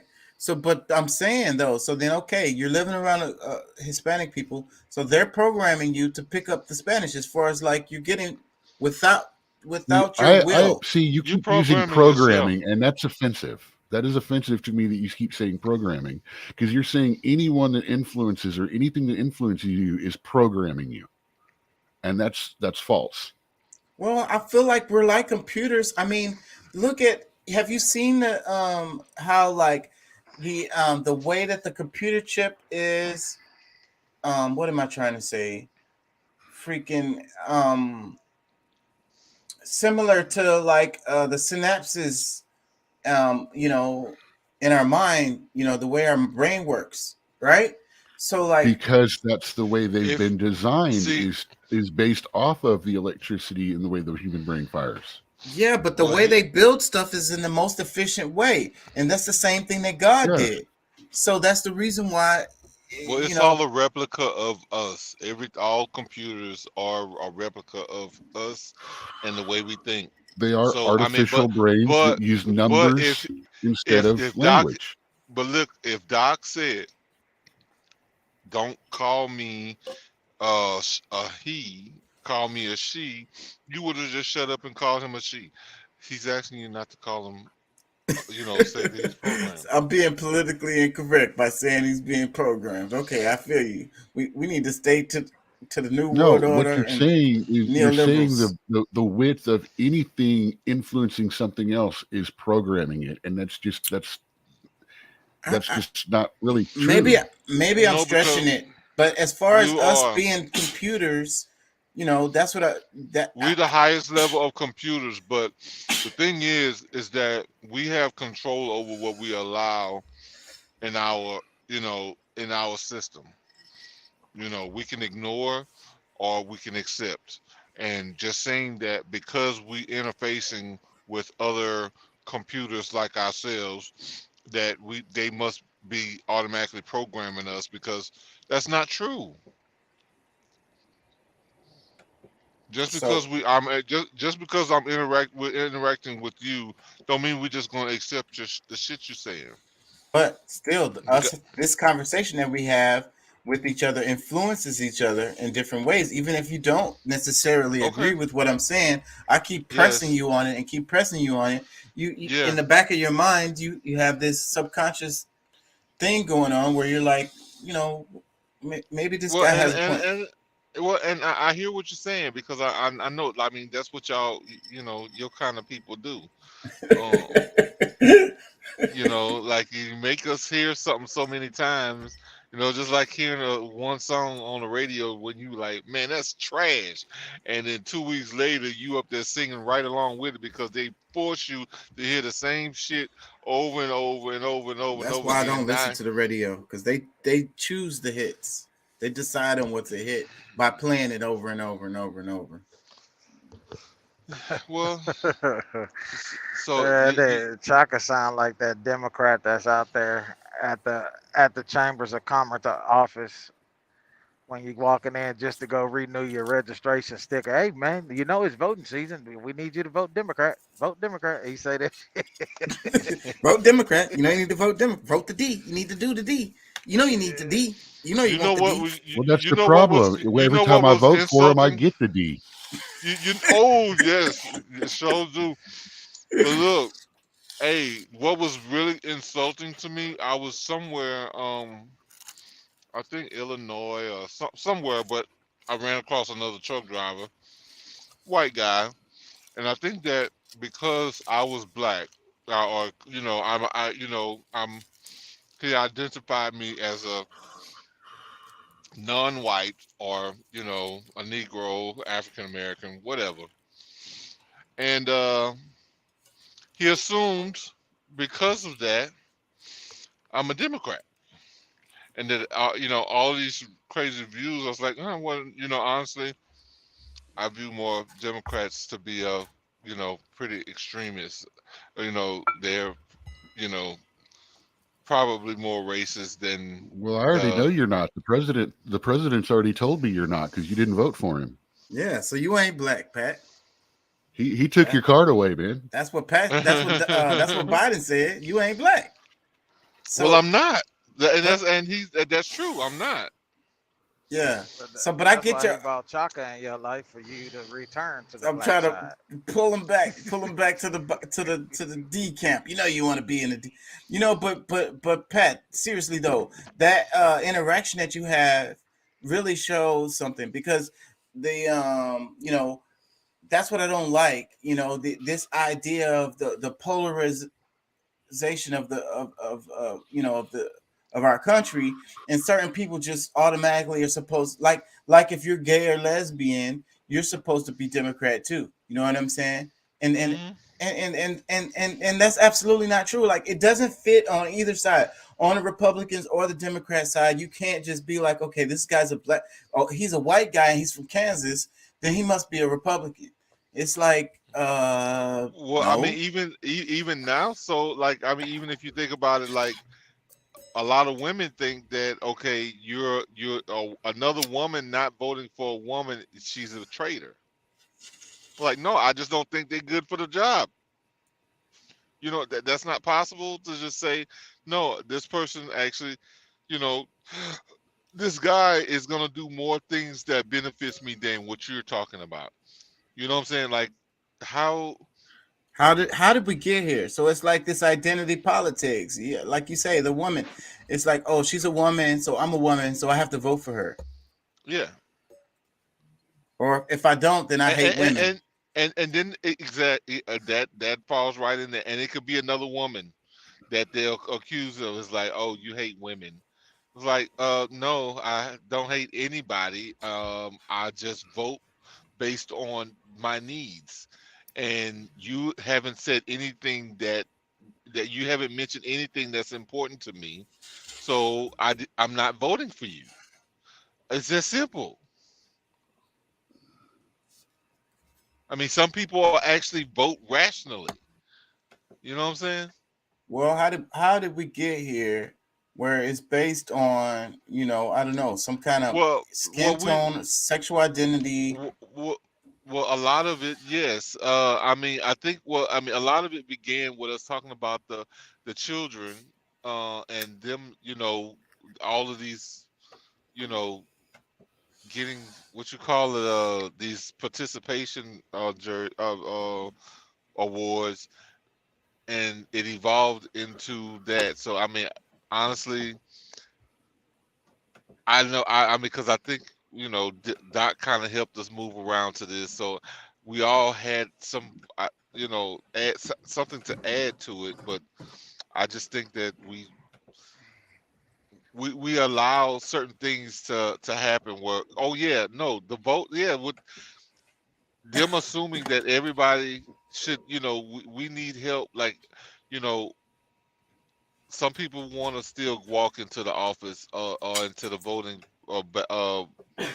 booths and vote, and they're just sending ballots to any and everybody just so that, because I mean, typically that's like you said. I mean, they're more likely to win the more people, but I think that also opens up the door for fraud. So I think that's kind of the edge it back. Let me read a bit of this so we can get anchored on this argument, because we were talking about Trump, and and I haven't been covering the January 6th hearings and stuff because it just looked like a circus clown show that don't really interest me that much, and so that's why I hadn't covered it this whole time. But it's over now, and it's a bunch of clowns running a circus over a clown. Trying to program a bunch of adults on how they should see what happened on January 6th. So this is a AP. It's by Mary Claire Jelinek. January 6th report blames Trump, aims to prevent return to power. That's the name of the article. It says Washington. A massive final report released by the House January 6th committee late Thursday places the blame for the 2021 Capitol insurrection on one person, former President Donald Trump. The dense 814-page document details the findings of the panel's 18th-month investigation, drawing on more than 1,000 witnesses, interviews, and more than 1 million pages of source material. The committee found a multi-part conspiracy orchestrated by Trump and his closest allies, all with the aim of overturning the 2020 election defeat. By laying out the extraordinary details, his pressure on states, federal officials, and Vice President Mike Pence, the committee of 7 Democrats and 2 Republicans says it is trying to prevent anything similar from ever happening again. The panel is also aiming to prevent Trump, who is running again for presidency, from ever returning to power. Among other recommendations, the panel suggests that Congress consider barring him and others who helped him from federal office for his role in the insurrection, in which a violent mob of supporters stormed the Capitol and interrupted the certification of President Joe Biden's victory. So what do y'all think? So that's pretty much the gist of it right there without me even reading the rest of it. The panel is aiming to prevent Trump, who is running for the presidency, from returning to power. And I'm trying to figure out, do they really think Trump is an idiot or a mustache twirling Lex Luthor? I mean, they can't have it both ways.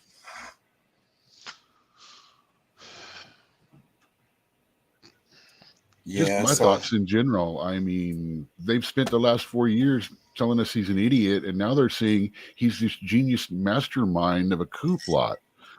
When the only coup I've seen going on is 4 years of an entire half of the country attempting to undermine and overthrow his presidency from the beginning of his. And the people who might support him. I mean, shoot, even the people that they know that don't support him, they're screwing over.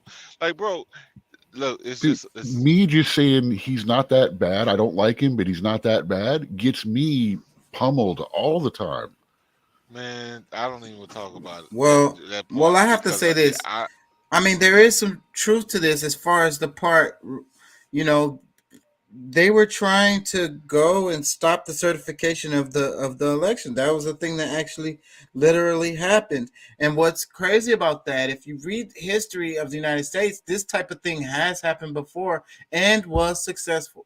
So that's what they are afraid of. They don't want it, this to, what if it would have worked? What if those people would have stopped the certification, the official certification of Biden into the presidency, and then you would have had a real chaos mess on your hands, because Biden wouldn't have been the president because it never got officially certified. Y'all get what I'm saying? Am I losing y'all? They would have just done another meeting and done it again. That's that, and then maybe the mob would have came. It's a simple vote. No, because they wouldn't have allowed it to happen a second time. Well, See, you keep pitching all these maybes out, and you get into this dystopian world. And but history like I know you know what really happened. I know examples of history where you've had mobs that came and overturned what the election results were. But listen, it has happened multiple times here in the United States. Listen. But never twice on the same election.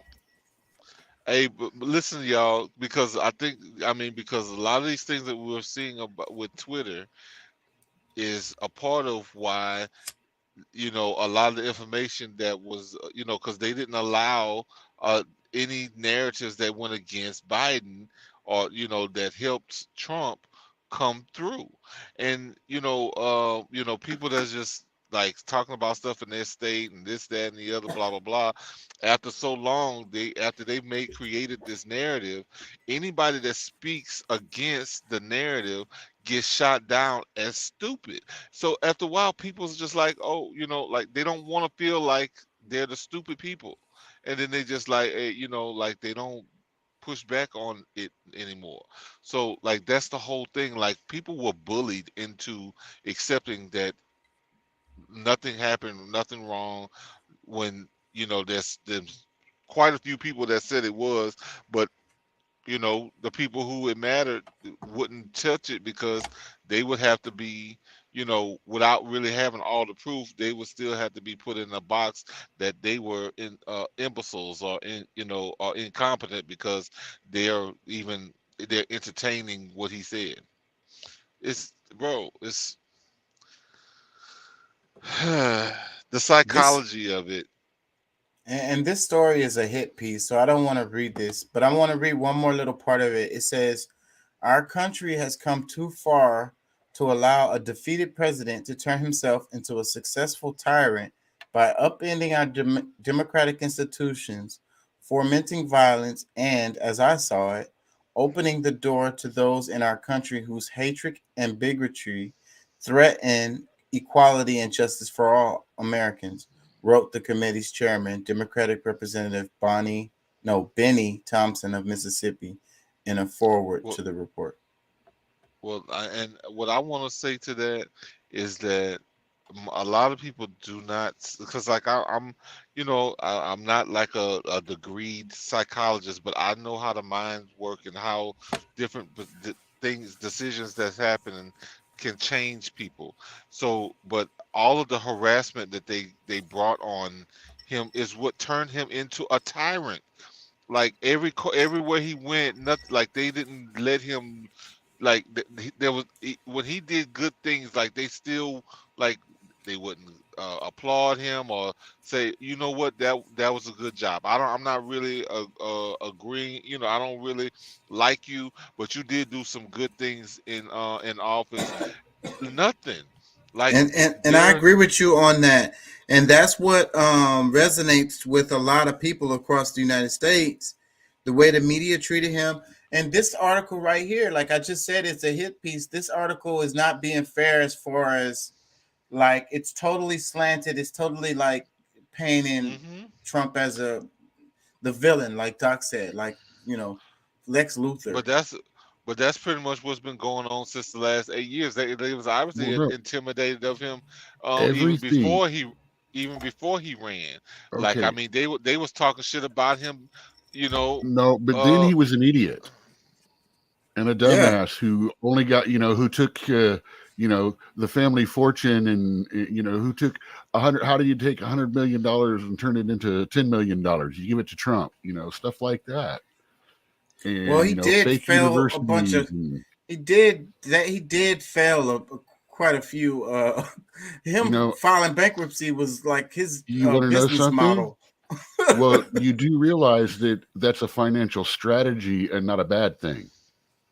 That allowed him to extend his resources further, hold stuff off, and use payoffs from other ventures. And I get it. It's not without having to get interest. I'm not saying he's dumb. Out of over that's not what I'm saying. 900, out of over several hundred LLCs that he had, only 11 or 17, I can't remember, went bankrupt. He has a successful business record of over 95%. And I'm not throwing, you know, yay, Trump. I'm just saying he is a businessman. He does not play fair. He's from New York. He's an asshole. But he did get treated wrong. All of that aside, he got done wrong. Domestically, because when he went overseas, internationally, the people they loved him, they respected him, like everybody. Dude, you didn't see the float in England, the big baby float. Oh my God, that was hilarious. Yeah, that's what we were talking about. I mean, the big balloon. Yeah, no, but that's few. Like that's from a very small crowd. But I mean, the people who really mattered, like when he went to North Korea, like that was supposed to be war. When he went to Russia, that was supposed to be war. We went to, like, all these people, and then the people who talk shit about him going to cause a war goes and starts a war with this very people. And I agree with you on that point. That's a really strong. Biden did that. That's a really strong point for support for Trump, because, you know, and that also shows the reason why another reason why they don't like him, because he's not following, you know, what you're supposed to do or whatever. Like, oh, you're supposed to call Putin the Kremlin, and you're not supposed to go have meetings with him and stuff. And you're supposed to call the dude Kim Jong-un. You're supposed to say he's a madman communist, and you're not supposed to go have meetings with him or whatever. Because beforehand he was Rocket Man. You remember? You remember he used to call Kim Jong. They had nicknames for him. Yeah. But Trump was doing the right thing. I mean, this is we live in the future. We live in a global world, and you know we're gonna have to deal with that. We can't be acting like we can just like control the world and run all of this shit forever. There's no way to think that that's gonna be the case. So Trump being actually wise, let's chop it up with this dude in North Korea. You know what I'm saying? We don't want missiles hitting South Korea. Active conflict is bad business for a good country. It's good for the military-industrial complex, which currently runs bad the for country. everybody else. And right. so, and like, he's a businessman. He wanted. Let's do some He trade. wants everybody's money. The way he gets everybody's money is to give them more money. How do you give them more money? Get us out of freaking wars and get us get us prospering again. And how many benefits would it come to us? Because we already got South Korea. If North Korea if there was a border that was open between North and South Korea, and they were open with the United States, oh no, that ain't gonna happen. But that would be a whole ass market that would most likely benefit the United States more than other countries. No, because we already in South Korea. We do not need no business with North Korea. See, now you sound like the Democrats. No, I am saying just like I think we should cut our business ties with the UAE. People that kill the way their governments are run, the way they treat their people. Yeah, no. because if we're going to say that's bad, why do we want to do business? Y'all with can't. them? You can't. You got to choose a side. No, listen. No. Listen. But the reason why, because I mean, now who's telling us to pick sides? For what I mean, as far as what you're saying, because you're saying both sides right now. You arguing both points. But see, the problem is that diplomacy and open trade are two different subjects. South Korea and North Korea don't even get along yet because of the United States, mostly. Is it? No, yes, we went over. It's because of we our went over there. We went communism. over there in the Korean War. And lost, basically ended up at the same parallel in a conflict that was already going on between them. We only went over there because communist North Korea was trying to take over South Korea. And we were in that day, we were in the, we will go to any lengths to stop communism. You sound like a McCarthyite right now. So that's what it is. No, I sound like someone that is speaking about the history and is talking about the history. But why you're saying, I don't know why you're trying to label that shit on me. I'm just saying, this is the history. This is what was going on. Yeah, I'm not propagandizing. I'm talking about this is the history there. But that's what they do. Because you started off with the Communist Party of North Korea. I don't care about the names he be calling I me. did. You can call me whatever the hell you want. Because that is important. I'm a Cold War propagandist. Like I want to McCarthyite. I'm a McCarthyist. Yeah. So, but McCarthy, look, y'all have to understand. McCarthy. I know Doc understands what I'm saying, but. I know where you're trying to go. I know where you're trying to go with it, and I'm not taking that walk. You ain't walking me down that path. You see how he just played me? you see what kind of shit he be doing? I'm sorry, bro. I'm just saying. And he claimed, like, he want me to sneak up on him somewhere and wrestle his ass down. What was that you said about the McCarthyism, communism? You communist. I'll beat your ass, you damn communist. So look, that's what it is, though. I mean, we're joking about it, but in a global stage, that's what it is. Capitalism is communism. So that's the reason why we're supposed to hate Russia. Communism. That's the reason why we're supposed to hate North Korea. Communism. That's the reason why we're supposed to hate Venezuela. We're supposed to hate North Korea because of the way they treat their people and the things that they do. And that's bullshit. The reason why we're supposed to hate China. Same reason why we don't like. We're supposed to not like China. Same reason we're not supposed to like Russia. That's the way bullshit. They treat their people. Why do they treat the people the way they do? Why do they take 80% of their money? Because it's communist-controlled countries. See, now you went to the communism. But our government don't even. No, you're the one that's been keeping it in communism. I've been telling you all the other reasons why you've been saying no communism, no communism. So I brought it home to you. They just happen to be communist countries. They just so happen to be communist countries. Why aren't we doing this in freaking UAE? Because that's where the oil is. Exactly. Saudi Arabia, Israel. I mean, Israel is not a communist country. Human rights abuses is what they freaking do on a regular basis. So come on, daily. Listen to what the other side has done and has been doing to them as well. There are two sides to that story. Right now, Israel is, in my opinion, taking things way too far and gone farther than what was done. But you got to realize, within 10 years of having that country, they got attacked from 5 different countries around them. And No and look, sanctions. and then now after Israel, I would say the United States, human rights abuses left and right. So it's not Yeah. communism don't have a freaking monopoly on human rights abuses. So it's Yeah, not but you know communism. what? Any of those countries we've been talking about, would already have special police kicking in our fucking doors and dragging us off in hoods Well, see, for and what that's we're one of saying right now. and see, the thing is, yeah, because I ain't gonna lie, they get their ass beat. Like if you ain't, I done seen right on our television how, especially during the pandemic, how people not wearing a mask or not at home before the curfew, your ass get beat with a stick.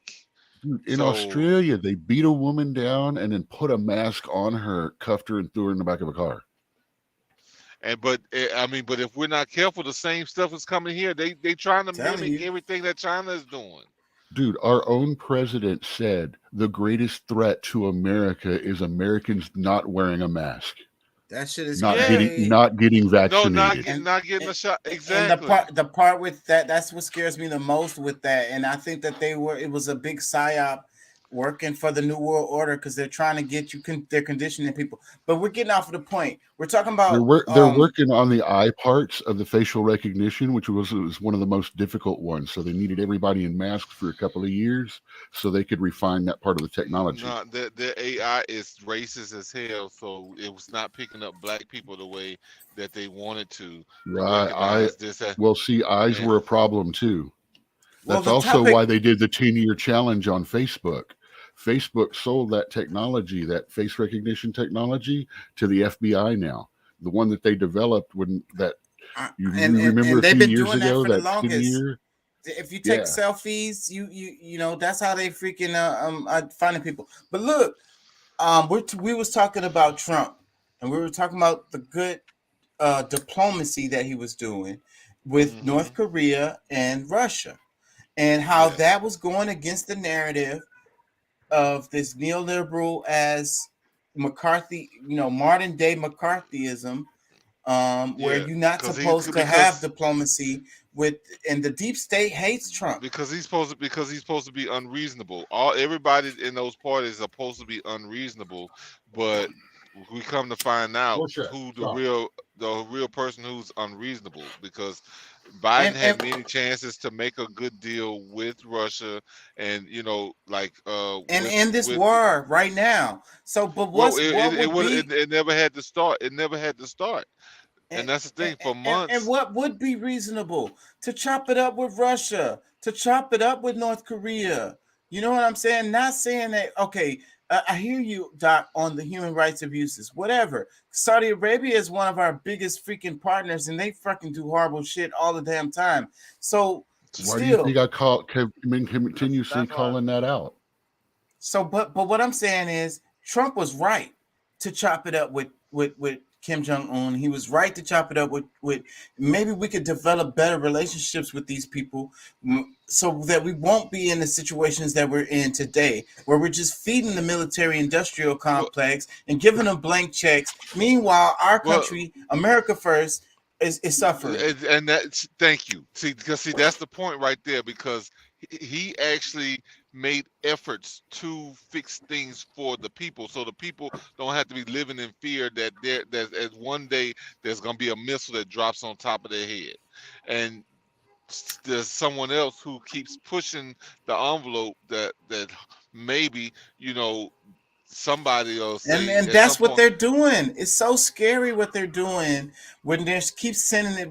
We're just talking about the money to Ukraine in the aspect mostly but keeping about people in Dude, fear. that's because Biden don't give a shit about his son. He know his son gonna eventually kill himself by overdose or some fucked up ass rare STD nobody ever heard of.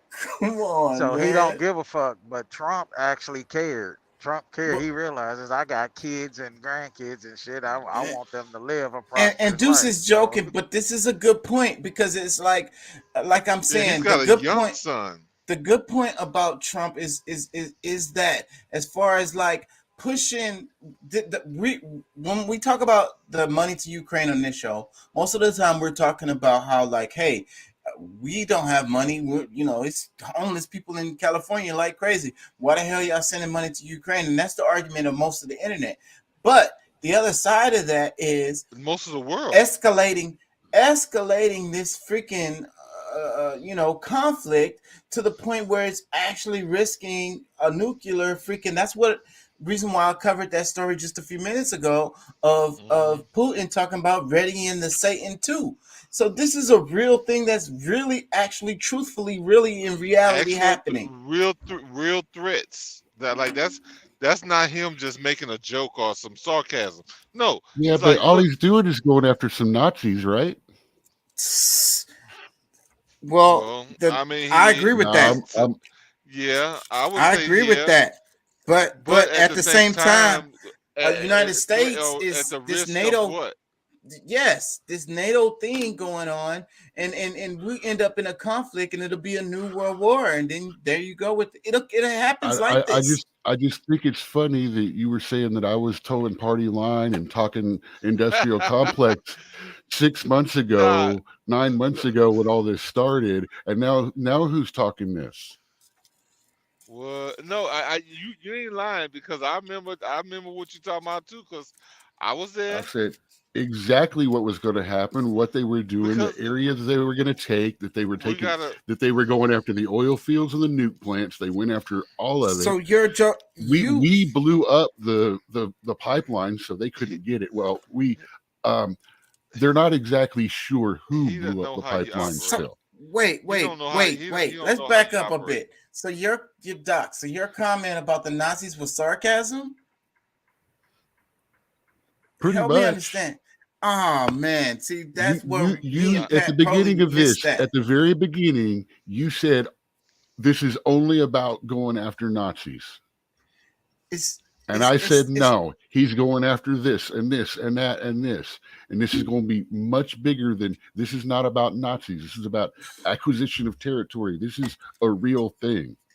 And you guys were all telling me now, or excuse me, you were telling me no. You're repeating the Democrats. You're repeating the work complex. Well, it's really about the integrity of Russia and NATO up on its borders. And if anybody did that to us, we'd be just as aggressive. We'd be way more aggressive than Russia is being. So as far as annexing, certain areas, I mean, I give him defenses on that. And then you have the parts of Ukraine that don't want to be a part of Ukraine. They're not fucking with this Nazi shit, so they're willing to be with a part of Russia. That's not Russia taking that territory. That's them saying we want to be a part of Russia. We don't want to freaking be a part of this Nazi bullshit. So the Nazi shit is a real thing. Okay. Happening. You mean the ones that are voting to stay part of Russia as Russian troops are occupying the area? These people actually want to be a part of Russia. You got to remember the separatist movement and stuff was quite funded by the Russian government, and this has been proven. But these are ethnic Russians. These are actually Russians. They were Russians a couple of years ago, right? Ukraine is a new ass fucking country, bro. In a history, you know what I'm saying? It's recent history. So freaking these people, the ones that want to be a part of Russia, they are actually Russian, and that's it. Period. Like that's really simple. Zelensky and then you got Russian. And then you got this Actually, damn Nazi. According to Putin, they're all Russian, quote unquote, in one of the speeches he gave. And he gave a speech that said he's not trying to make Ukraine not be a country. So after this is over, even no matter what happens, Ukraine is still going to exist. And I don't have no doubts about that. I think that he does have a problem with NATO being right there next to the border. And he also has a problem with Nazis. So everything is complex. It's not as simple as just the Nazis. The NATO thing is a big deal, but the Nazis is also another problem that has a problem with. I was the one that explained the NATO thing and why.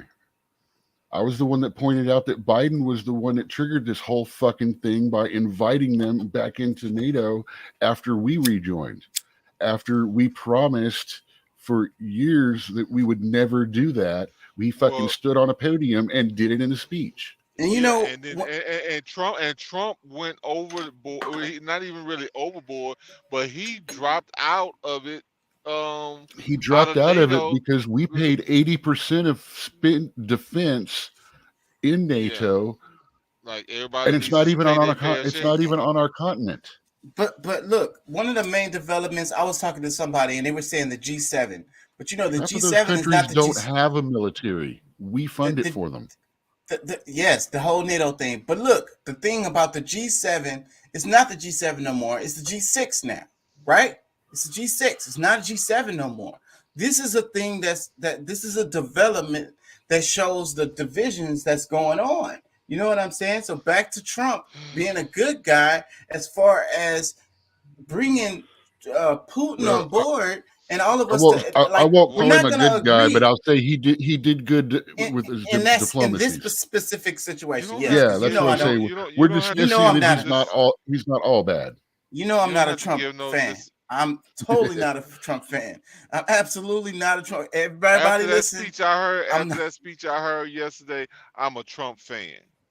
I am not, and but I I'm a am Trump defending fan him now on this point right here. He's the good because, guy on this one. He's the and then only like voice of reason on this one because they're talking no, crazy talk but when you why you want to don't? fight But see, a war with but you don't China even. and Russia.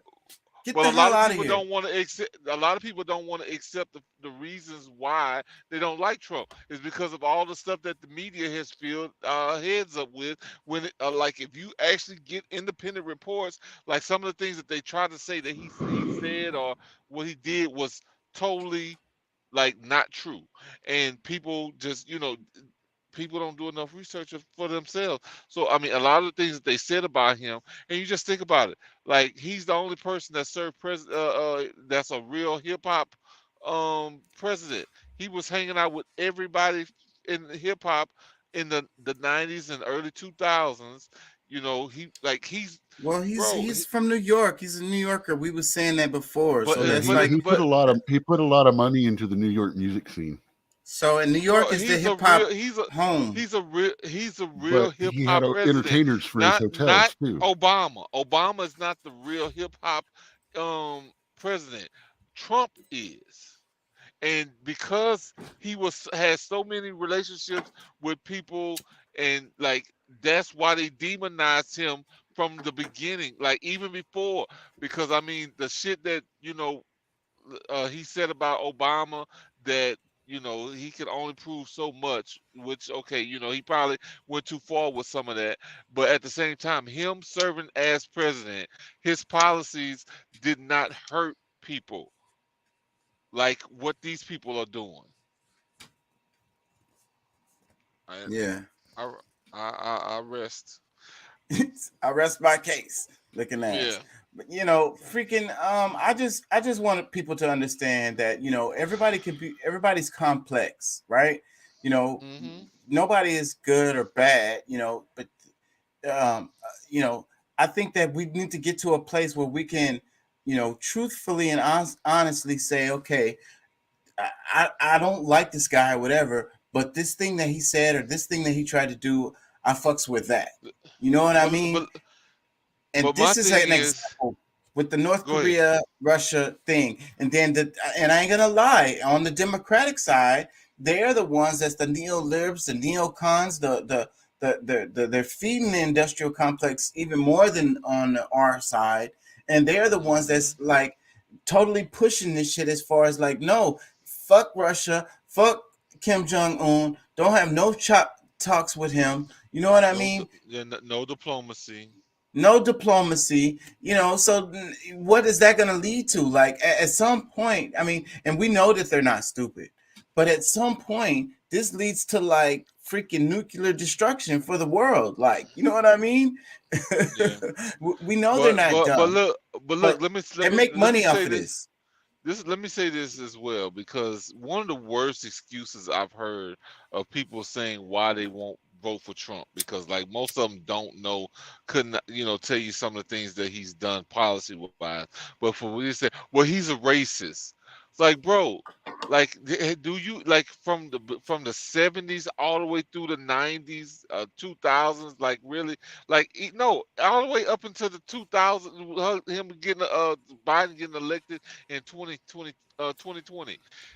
he's been showing racist mindset. So at the least, both of them are. So what makes one better than the other? Even though I don't really think that Trump is really racist. You know, he does have he has a base that might be racist, but it don't necessarily mean that he is. I agree with that. If you ask anyone, why is Trump racist? There's only one answer. There's only one answer you hear. Well, he sat there and said there was good people on both sides talking about those white supremacists, and he never debunked them, and he would never say, you know, talk about them. Yet 3 days later, like Monday, he actually did all of that and explained that his reference of the good people on both sides were normal American teachers, educators, and people that were there that were opposed to tearing down the statue, but weren't part of those white supremacist groups. Well, let me say this. Well, if you see the unedited version of that speech, you'll see that he did it wasn't Monday. It was in that very same speech that they said that he, you know, there's good people on both sides, but he also said we cannot have this kind of thing here in America because we are a country of many people, and this is not how we should. Like, he totally did all that in the very same speech. Well, he does. I missed that part of it. Well, he messes with people's head all the time with the dog whistles and stuff, and we have to acknowledge the fact that it is a huge part of his base that is racist, and that's what drives their, you know, I don't know. Yeah, but it's the very same thing for like, bro. What's the dude that was trying to give support to, because I mean Biden's mentor was the grand poobah of the KKK, and then the dude that the biggest racist that we know of our day, I forget his name, but he was trying to endorse him for president 2020, like, because he realized that Trump wasn't that, like, he tried to, because I mean they go back and forth, but bro, like, the Democratic Party is the original party of the Ku Klux Klan, believe it or not. Yeah, history will let you know that. And even up to this day, say, bro, I mean, you cannot tell me that Hillary Clinton and all these other people who are big Democrats are not racist. I wouldn't argue with that. And that shit that they did with the kente cloths and kneeling and shit, that shit made me want to fucking throw up. But there was a whole. I trolled that so hard because the cloth they used was literally the largest tribe that's to sell slaves to the guys pulling up. Yeah, it's like, dude, you're literally doing that by putting the cloth of the tribe that sold one of the tribes that sold some of the most slaves of all of them. And I'm like, oh man, that's not going to go well. Yeah, well, but too many people are just allowing. No, so it didn't. They said it did. All they did was get a bunch of black people to decide to go with it because they thought they was going to get some free money. It didn't flip. Yeah. The Republicans are still the Republicans, and they just like the media has been telling everybody that they're the racists, but that's because they're truly they're trying to block themselves from being seen as racist. But they are probably like I said, at the least they both are, or at least they're hey, that's what I was about to say. The United States government is racist. It's racist by inception. Well, I'm just gonna say, I'll go with that at the least, but I don't believe that all of them are. Like, some of these people, a lot of these people that's in office have gone there to try to do the right thing, but because of the system and how it has developed, there's some people who have stronger powers that's maybe even above these people, is the direction that the country goes in, and that's why we gotta take a stake in it. Whether Trump is racist or not and I don't think it's he is. irrelevant. Like you said, it's irrelevant. So that but you do have a huge part of his base that are. And there was a Yeah. joke that caught my eye. I'm gonna say it wrong, but they were talking about Let's Go Brandon, the Let's Go Brandon chant that they do. Yeah. Dang, I can't remember the joke, but it's No, what do because you that thing started because of a race, and they were there. Joe Biden was there. It Some was other, it was a NASCAR thing, yeah, it was, yeah. and there They was were this saying guy who fuck had Joe Biden. won, and they were interviewing the guy, and the guy's name Yes. is Brandon, and the Yeah, crowd and behind her was yelling "F Joe Biden, F yeah. Joe Biden," And then and she says, you "Oh, could look, they're clearly rooting hear for it. you." Yeah, she says they're rooting for you. They're yelling "Let's go, Brandon," Yeah. and that was how that meme And, started. yeah, and I thought it everybody was hilarious after yeah, that. me too. I loved it. I loved it. It's like, what I'm saying is it's some funny ass memes related to that. But what drives the Let's Go Brandon is racism. is it? How? It was a bunch of white. It was a bunch of white people Yeah, talking about. you stretch about a whole lot of shit, but man, you're gonna have to walk me. You're gonna have to walk me through this one. Bro, you take you hear what other people be saying and just run with it. You don't even know it's a bunch of white people talking about Joe Biden. It had nothing about no racism. Dude, the only racist part of that is whether they like Formula One or NASCAR better. Well, maybe. I'm very racist. I think Formula One racing is way better than NASCAR. And I don't know too many black folks at a damn NASCAR race. Just That's saying. what I'm. Hey, boom, dudes. Well, you 'cause that's what forget I was there about is to that say. one guy. There So, is but that what one does that guy have that to do found with the anything? noose But in they, his if thing. they was talking shit about Obama, maybe we could have this argument. But all right, a group of, because I mean there might have been a few black people there, but at the same time, it's majority white people talking shit about Joe Biden. So because Yeah. they didn't because they were white and didn't vote for him, now they're racist to him. They didn't. Well, They didn't want to get that D. They didn't want that D. Doc was talking about. I don't want that D either. You know what I'm saying? I'm man. traumatized. I don't. But look, there's all kind of racist undertones related to NASCAR. Off Lord, top, you would- come man, bro, on. What was it's the movie? Say, bro, you're making a point out of nothing. Like this, it does not reflect anything. No, you forget it Let's follows the let's theme be America fair. bad. Let's be fair, bro. That has nothing to do with racism. You can assume all you want, but there's no look. Just because there's a bunch of white people that I like, because see, black people like the quarter races. That we get on the back row and we go do quarter races. We don't want to sit there and watch the damn car go 100 loops. I I mean, definitely don't. That's why I like Formula One. It's so boring, and I don't even know who's winning. I'm like, I don't know who's ahead. Like I've tried to watch it. Well, but I'm I'll just give saying, you a I mean, clue, man. They If go that- there and then they turn left, and then they come back and they turn left again.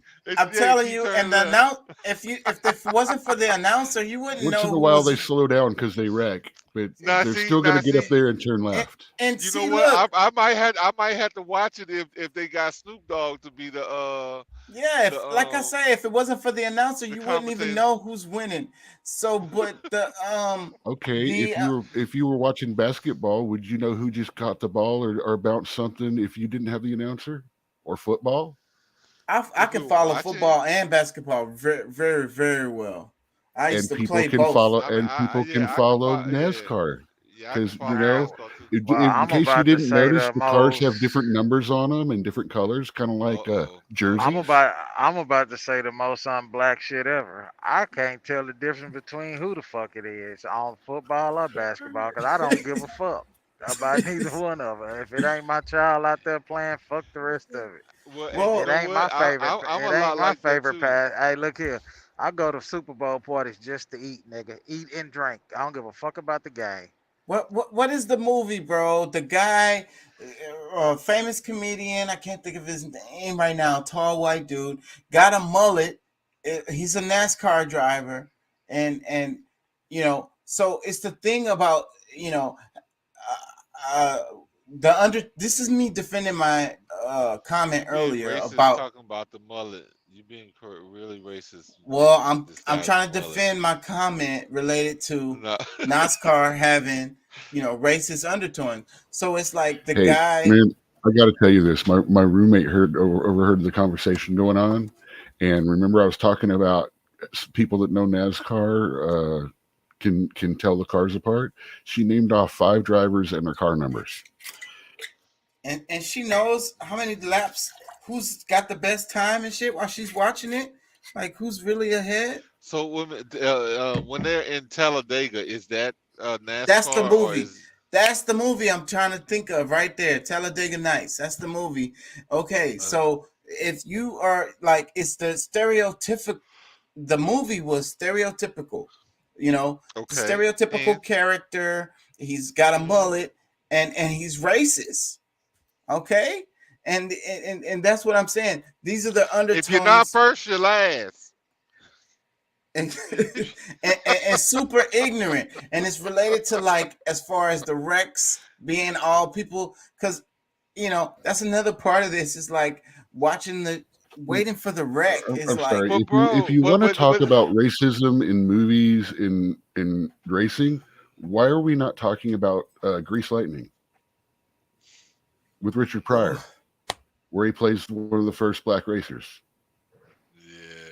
That's a movie that talks about racism, the beginning of racism, and how that affected NASCAR. But see, that's the whole thing. I mean, what he's talking about, he's just trying to label NASCAR as racist, when, you know, it's just like I don't see anything racist about it. That's just, look, that's their style. It's a thing they do. I mean, look, baseball would be too technically then, because they didn't allow black players until like the 50s. And it is to this day. Just recently, be racist by saying this, snow skiing, man. I don't see any black people snow skiing. Some black people need to just, I mean, they just say, all right, you know what, we're gonna let them have this one. If it wasn't for Tiger, man, golf players would still look like white men dressed in the 50s. You don't know, the golf is full of racism still to this day. Freaking the snow skiing one is not. But what That's does it just have to do with politics? What is that? I'm just trying to understand. Like, okay, because all right, let's just say, okay, it's the NASCAR Let's is Go Brandon. racist.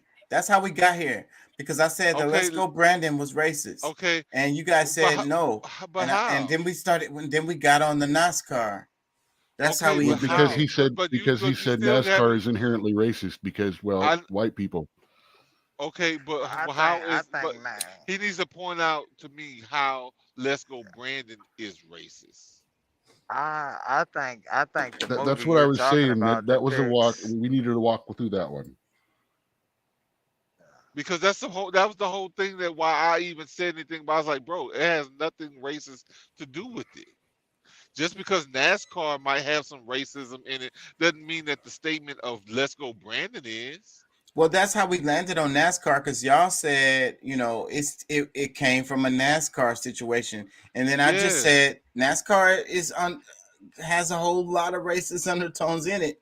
That's how we ended up on the conversation. What was you saying, dude? No, you said it was racist. Yeah, and the Let's Go we asked Brandon how, is racist. and that's how we started talking about NASCAR overall. Yeah, because I'm like, you know, because we were trying to explain to you where that whole saying began, and it had nothing to do with, like, I mean, okay, even if these people are racist, that statement, that meme, has nothing to do with racism or being racist. Well, they're using it, and it's like the dog whistles. It's to be racist. Right. That's what I'm saying. No, but that's what we're telling you. You're wrong. And you should not say that, because it's totally incorrect. Well, you know, they also say that I'm a racist because I'm white. Period. End of statement. That's the only reason. That's the same logic. I get you on that one, because I hate the argument that they say black people can't be racist, and I try to argue that to the death of me. And within the black community, they ain't No, trying to hear I'm it. not saying that. I'm being told I'm racist because I'm white, period, with no other explanation, reason, or even word on my behalf. Yeah, no proof, no nothing, right? Well, I ain't never heard that, so I don't. Yeah, I mean, I don't know. Dude, all through the media the last few, that's what it's all about. All white people are inherently racist. No, well, I've I don't know heard that where before. that's I've heard that before, Okay. but I know that not to be true. So I Yeah, mean, yeah. I mean, you know, I mean, somebody saying something racist or that could be considered racist, then because I mean, listen to the argument that Chaka's having right now. It's a misunderstanding of what this even is, where how it originated, and you know, because it was a joke about people actually saying "fuck Joe Biden." Fuck yeah, it Joe was about a dumb Biden. move a reporter made to try to Fuck cover Joe. something. Yeah. She thought she was trying to think quick on her feet, and I actually commend her for it. But Yeah, she did her job because but like I said, you know, everybody clearly heard "fuck Joe Biden." yeah, I mean, Fuck Joe Biden. the cat was out the bag. Yeah, and she just came up with the whole. Look, they're really rooting for you. Let's go, Brandon, and she filled it in to make it different. And that's all of it right there. I watched that clip a half a dozen times. It was hilarious. But I get what you're saying. But what I'm saying, it has taken on a life of its own at this point. Beyond the inception of it. Has it taken a life, or was it given that shape by the way the left is framing it? Well, yeah, because I mean they're upset that that's the They tried to get it banned. Yeah, because of the narrative they're not controlling that narrative. They're trying to get it banned from Facebook and stuff like that. And I don't agree with that. I'm saying the energy that's. And then did you see their answer to that? The Dark Brandon meme. What is it? Dark Brandon. Dark Brandon. Google Dark Brandon. Now that sounds racist. It's Biden made up. Remember, he had that really dark red thing in that speech he made behind him, flag and lights, and then he's got his eyes are like glowing red, like some Sith Lord or crazy vampire thing or whatever. He's pretty pale. So he started trying to pull a no, not he. It's Herschel Walker. He wanted to be a vampire. It's a common meme from the left right after that started happening. Yeah. Okay, I got the Young Turks. It's probably gonna be it. Let me see. Dark Brandon. I'm about to leave you. Reaction after the White House tries to rebrand the president. Cringe taken to a new level. Definitely. What was that? That's the meme, right? And sus. Yeah. What the kids say now is cringe. This whole sus. the whole Dark Brandon thing is it's funny.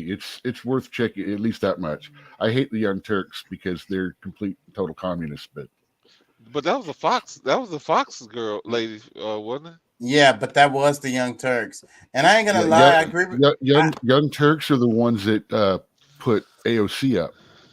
And I used to like the Young Turks back in the days, but they obviously not too smart.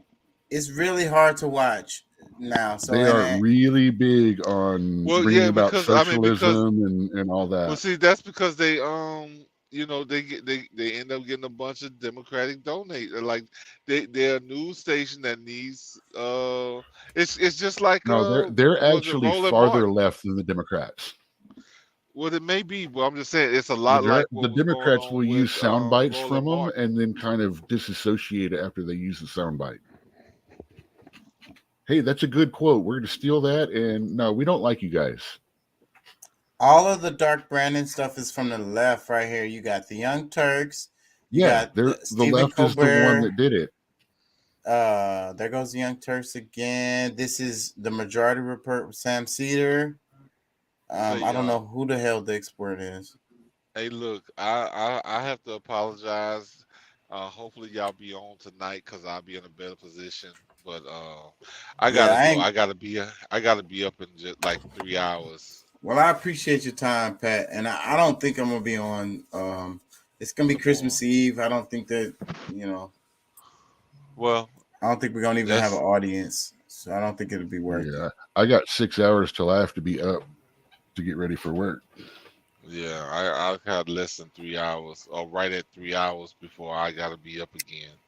So I'm a howl. Like the All right, Kodak man. Black say, my name is Kodak Black, but when you see me, I'm white.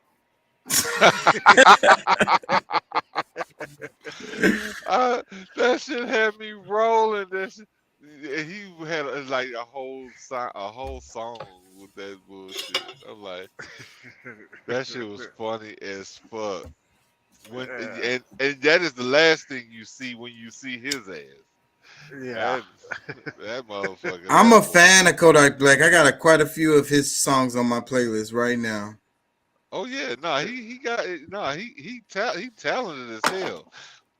But he also funny as fuck too. He's funny. That's it. And he's like, I don't know. It's something about this guy. I like him. It's not all like productive. Like, me, I like conscious music mostly, and he's not that. But I don't know. It's something about him. I just like him. Yeah, he's cool people. I think that's that Haitian in him. But yeah, man, I'ma holler at y'all. Peace. All right, and man. love. Merry Christmas. Happy Merry holidays, Christmas to everyone. Merry Christmas. Yeah, y'all might talk. I might, y'all might hear from me somewhere somehow. But wait, before you go, Deuce, I was wanted to ask. Nah, no gift. Okay.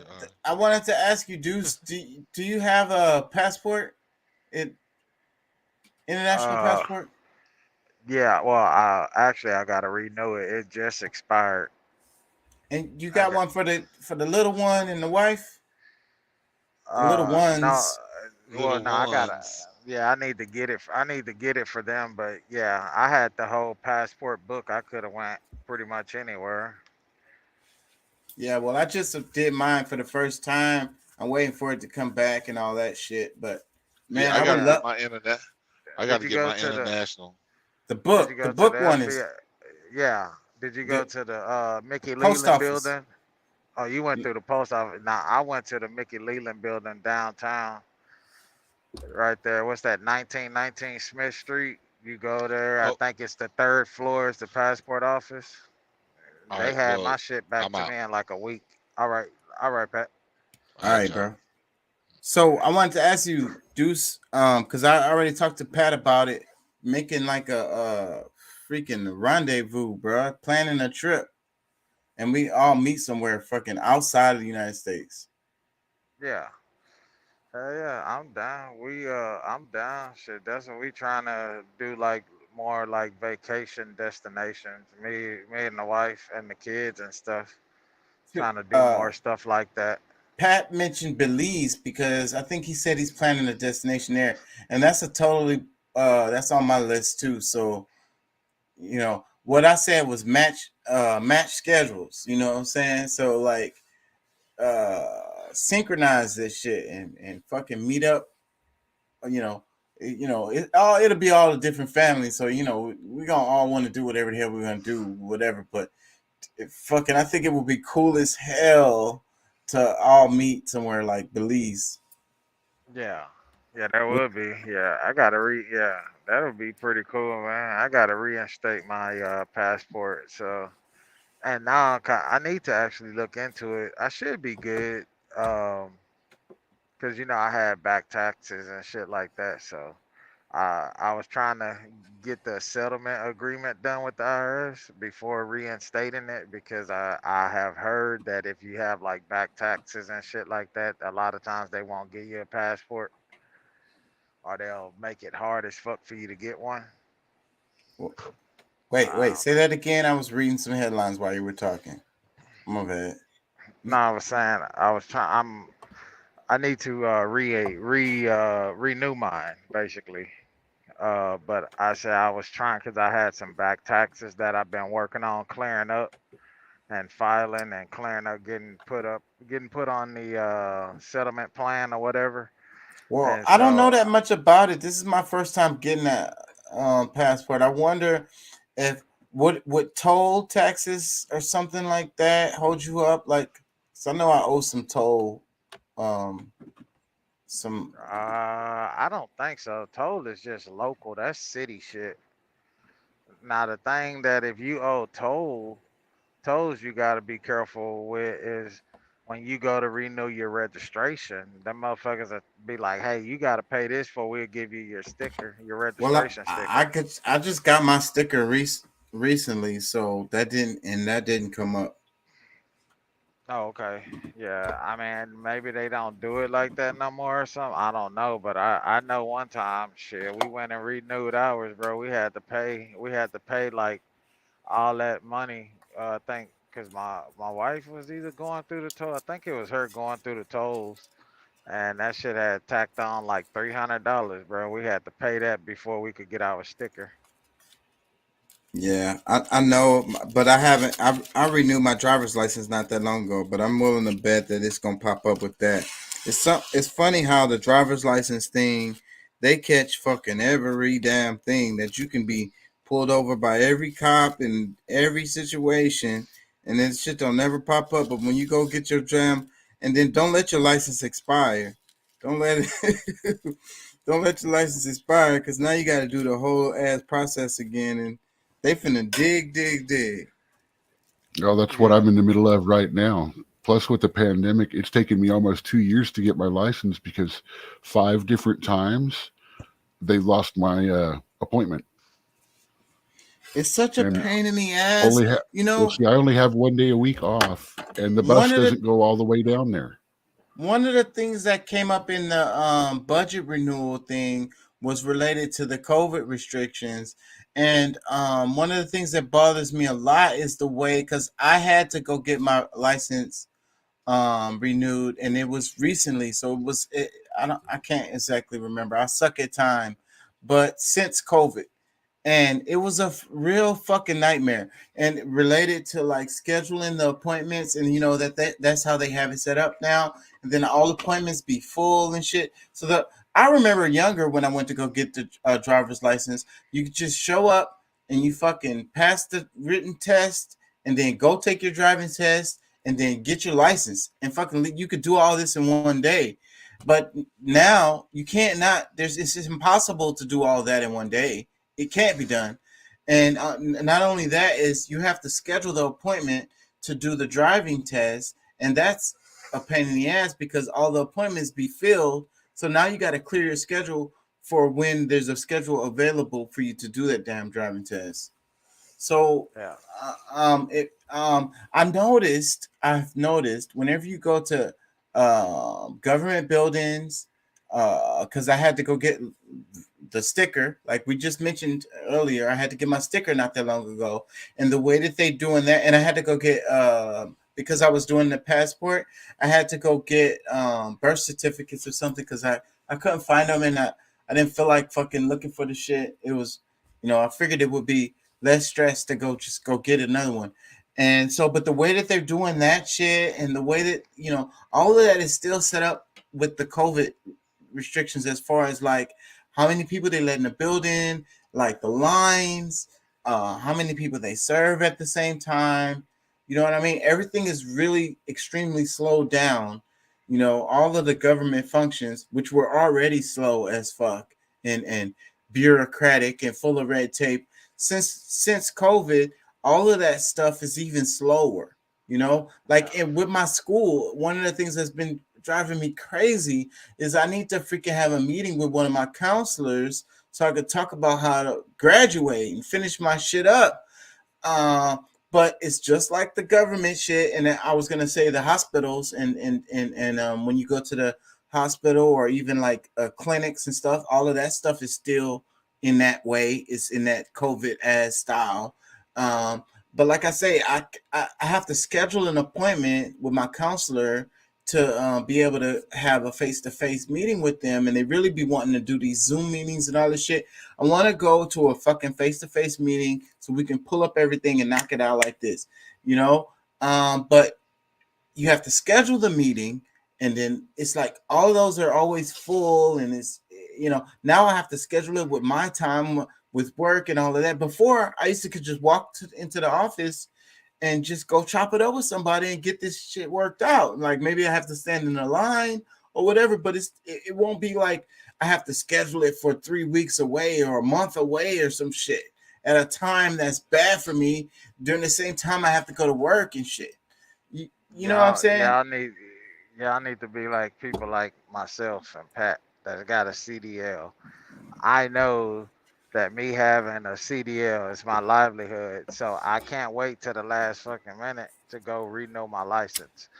You know, like me, my license expired because my license lasts for 5 years, you know, but mine expired back in, it was gonna expire on my birthday. So I went like early as fuck. I went like the 1st of November because I have the hazmat hazardous material endorsement, which has to be done. I have to have a background check done by the Department of Homeland Defense and all that.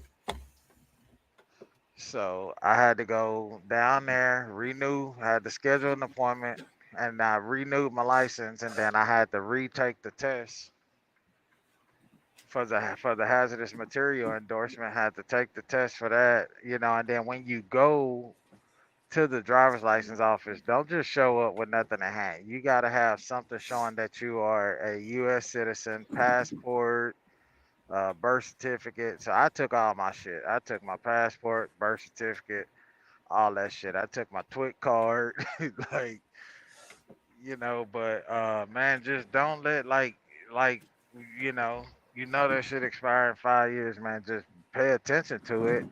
Set you an appointment on the, you know, early as fuck, and that way all you got to do is show up with all your shit, and then by you being just a Class C license holder, you don't have to retest, bro. You just walk in that bitch and renew, and you're done. You know what I'm saying? Well, if you let it expire, CDL holder, if you let it expire, the regular driver's license, you have to retest. You have to do the driving part. Don't let that shit do that, bro. Like, you know, I get your point on that, and that's fair. That's but what happened to me. I think that's what they're doing, I have to retake my test. I had to retake mine too. I had to do a whole thing again because I let the fucking shit expire. And you're right. It's hard as fuck when you do that because like somebody like Doc that doesn't probably own a vehicle, I'm assuming. When you go to do $130, I can take it at a third-party place. Okay. Yeah, So well, it that'd costs be cool more. because they make it so fucking difficult now, bro. Like when if like say for instance somebody lets you borrow their car to do your road test, you have to actually be on that insurance policy. You have to be on the policy certificate. You know, so they changed up a bunch Pain of in shit. the ass. But what I'm talking I about think is what It they're has to be doing is they're legal. It making has to be inspected, and it cannot, even if it's all legal, but still the check engine light is on, they can't test in it either. right. They won't. Everything they do their own inspection when they come out there. If one of the car doors, I had a problem one time because I had a car where one of the car doors, you know, you had to pull on the handle to get the door to open so it doesn't pass inspection.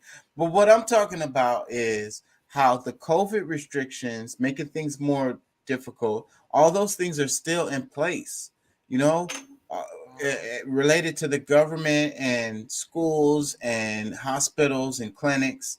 You know, they've slowed down all of that shit. You know, like half the schools were still wearing masks up till midterm this year. They're so slow about this stuff, you know, and that's one thing that bothers the hell out of me. It's like they love to be able to tell you to stand on this X. Stay 5 feet apart. Dude, I'm sorry. I watched way too much Coyote and Roadrunner growing up. I never stood on that X. I always stood to the side. Stand on this X. When I went to go get the birth certificates, they was only serving like one person at a time in the room. Like the line was backed up, and it was just like the people. When I finally got into the room, the one person that was serving it was other people in there working, like how normally it would be. It would be like 4 windows or 5 different, social workers who are, doing their job and processing people, but only one was actually doing work as far as I can see. When I walked in, when I finally got to go back there, and then, I'm dealing with this one person, the other ones are in there just chatting about whatever the hell. And the rest of the people are outside of the room and they're waiting in line. You know what I'm saying? And then they even make you fill out like all these forms and shit while you're in line, like before you even get to the thing. Like you can't even get in the line until you fill out these forms with the approved whatever the hell it is. Like what I'm saying is this totalitarianism is what it is, and they're using it. So it's like the COVID thing. Okay, it was a real thing and it happened. And then when it happened, you could understand the 5 feet apart or the standing on the X, or only dealing with one person at a time in the room or whatever. But at this point, what is the justification for that? I don't know. Shit's nuts, bro. Like I need to get an actual real birth certificate. Like one of those real ones, the one that has the time stamp and all that shit on it. Yeah, I don't even think they do that at where I went. I went to the courthouse. And you actually should be able to get that online. I had to get mine from North Dakota. And it cost me, I think, $55, and I got 2 copies of it. But I was under understanding that you had to go to the Bureau of Statistics. Am I saying that right?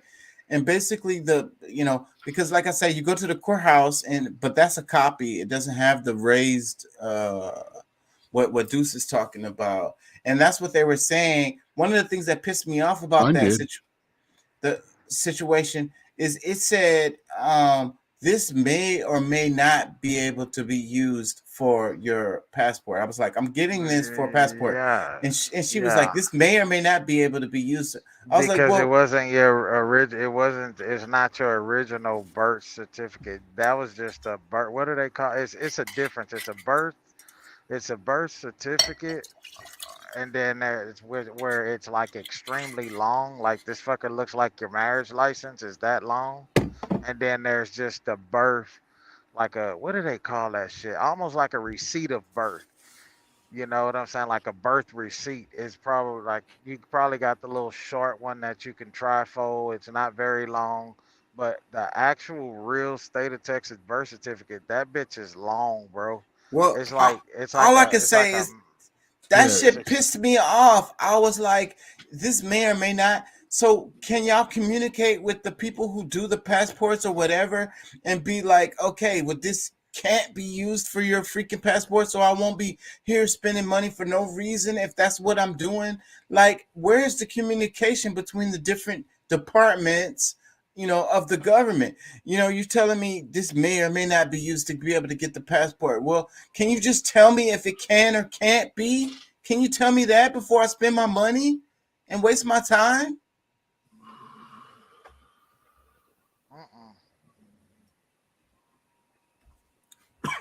That pissed me off.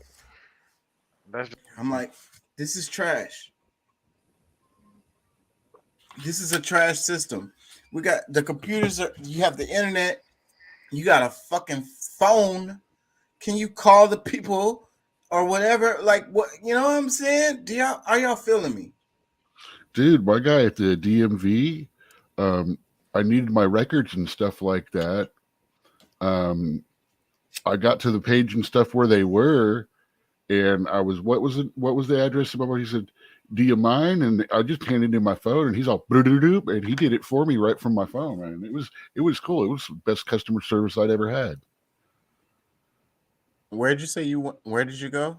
The DMV down Gessner all the way in BFE South. And you went to the DMV to get what done again? I'm sorry. Get my driver's license renewed.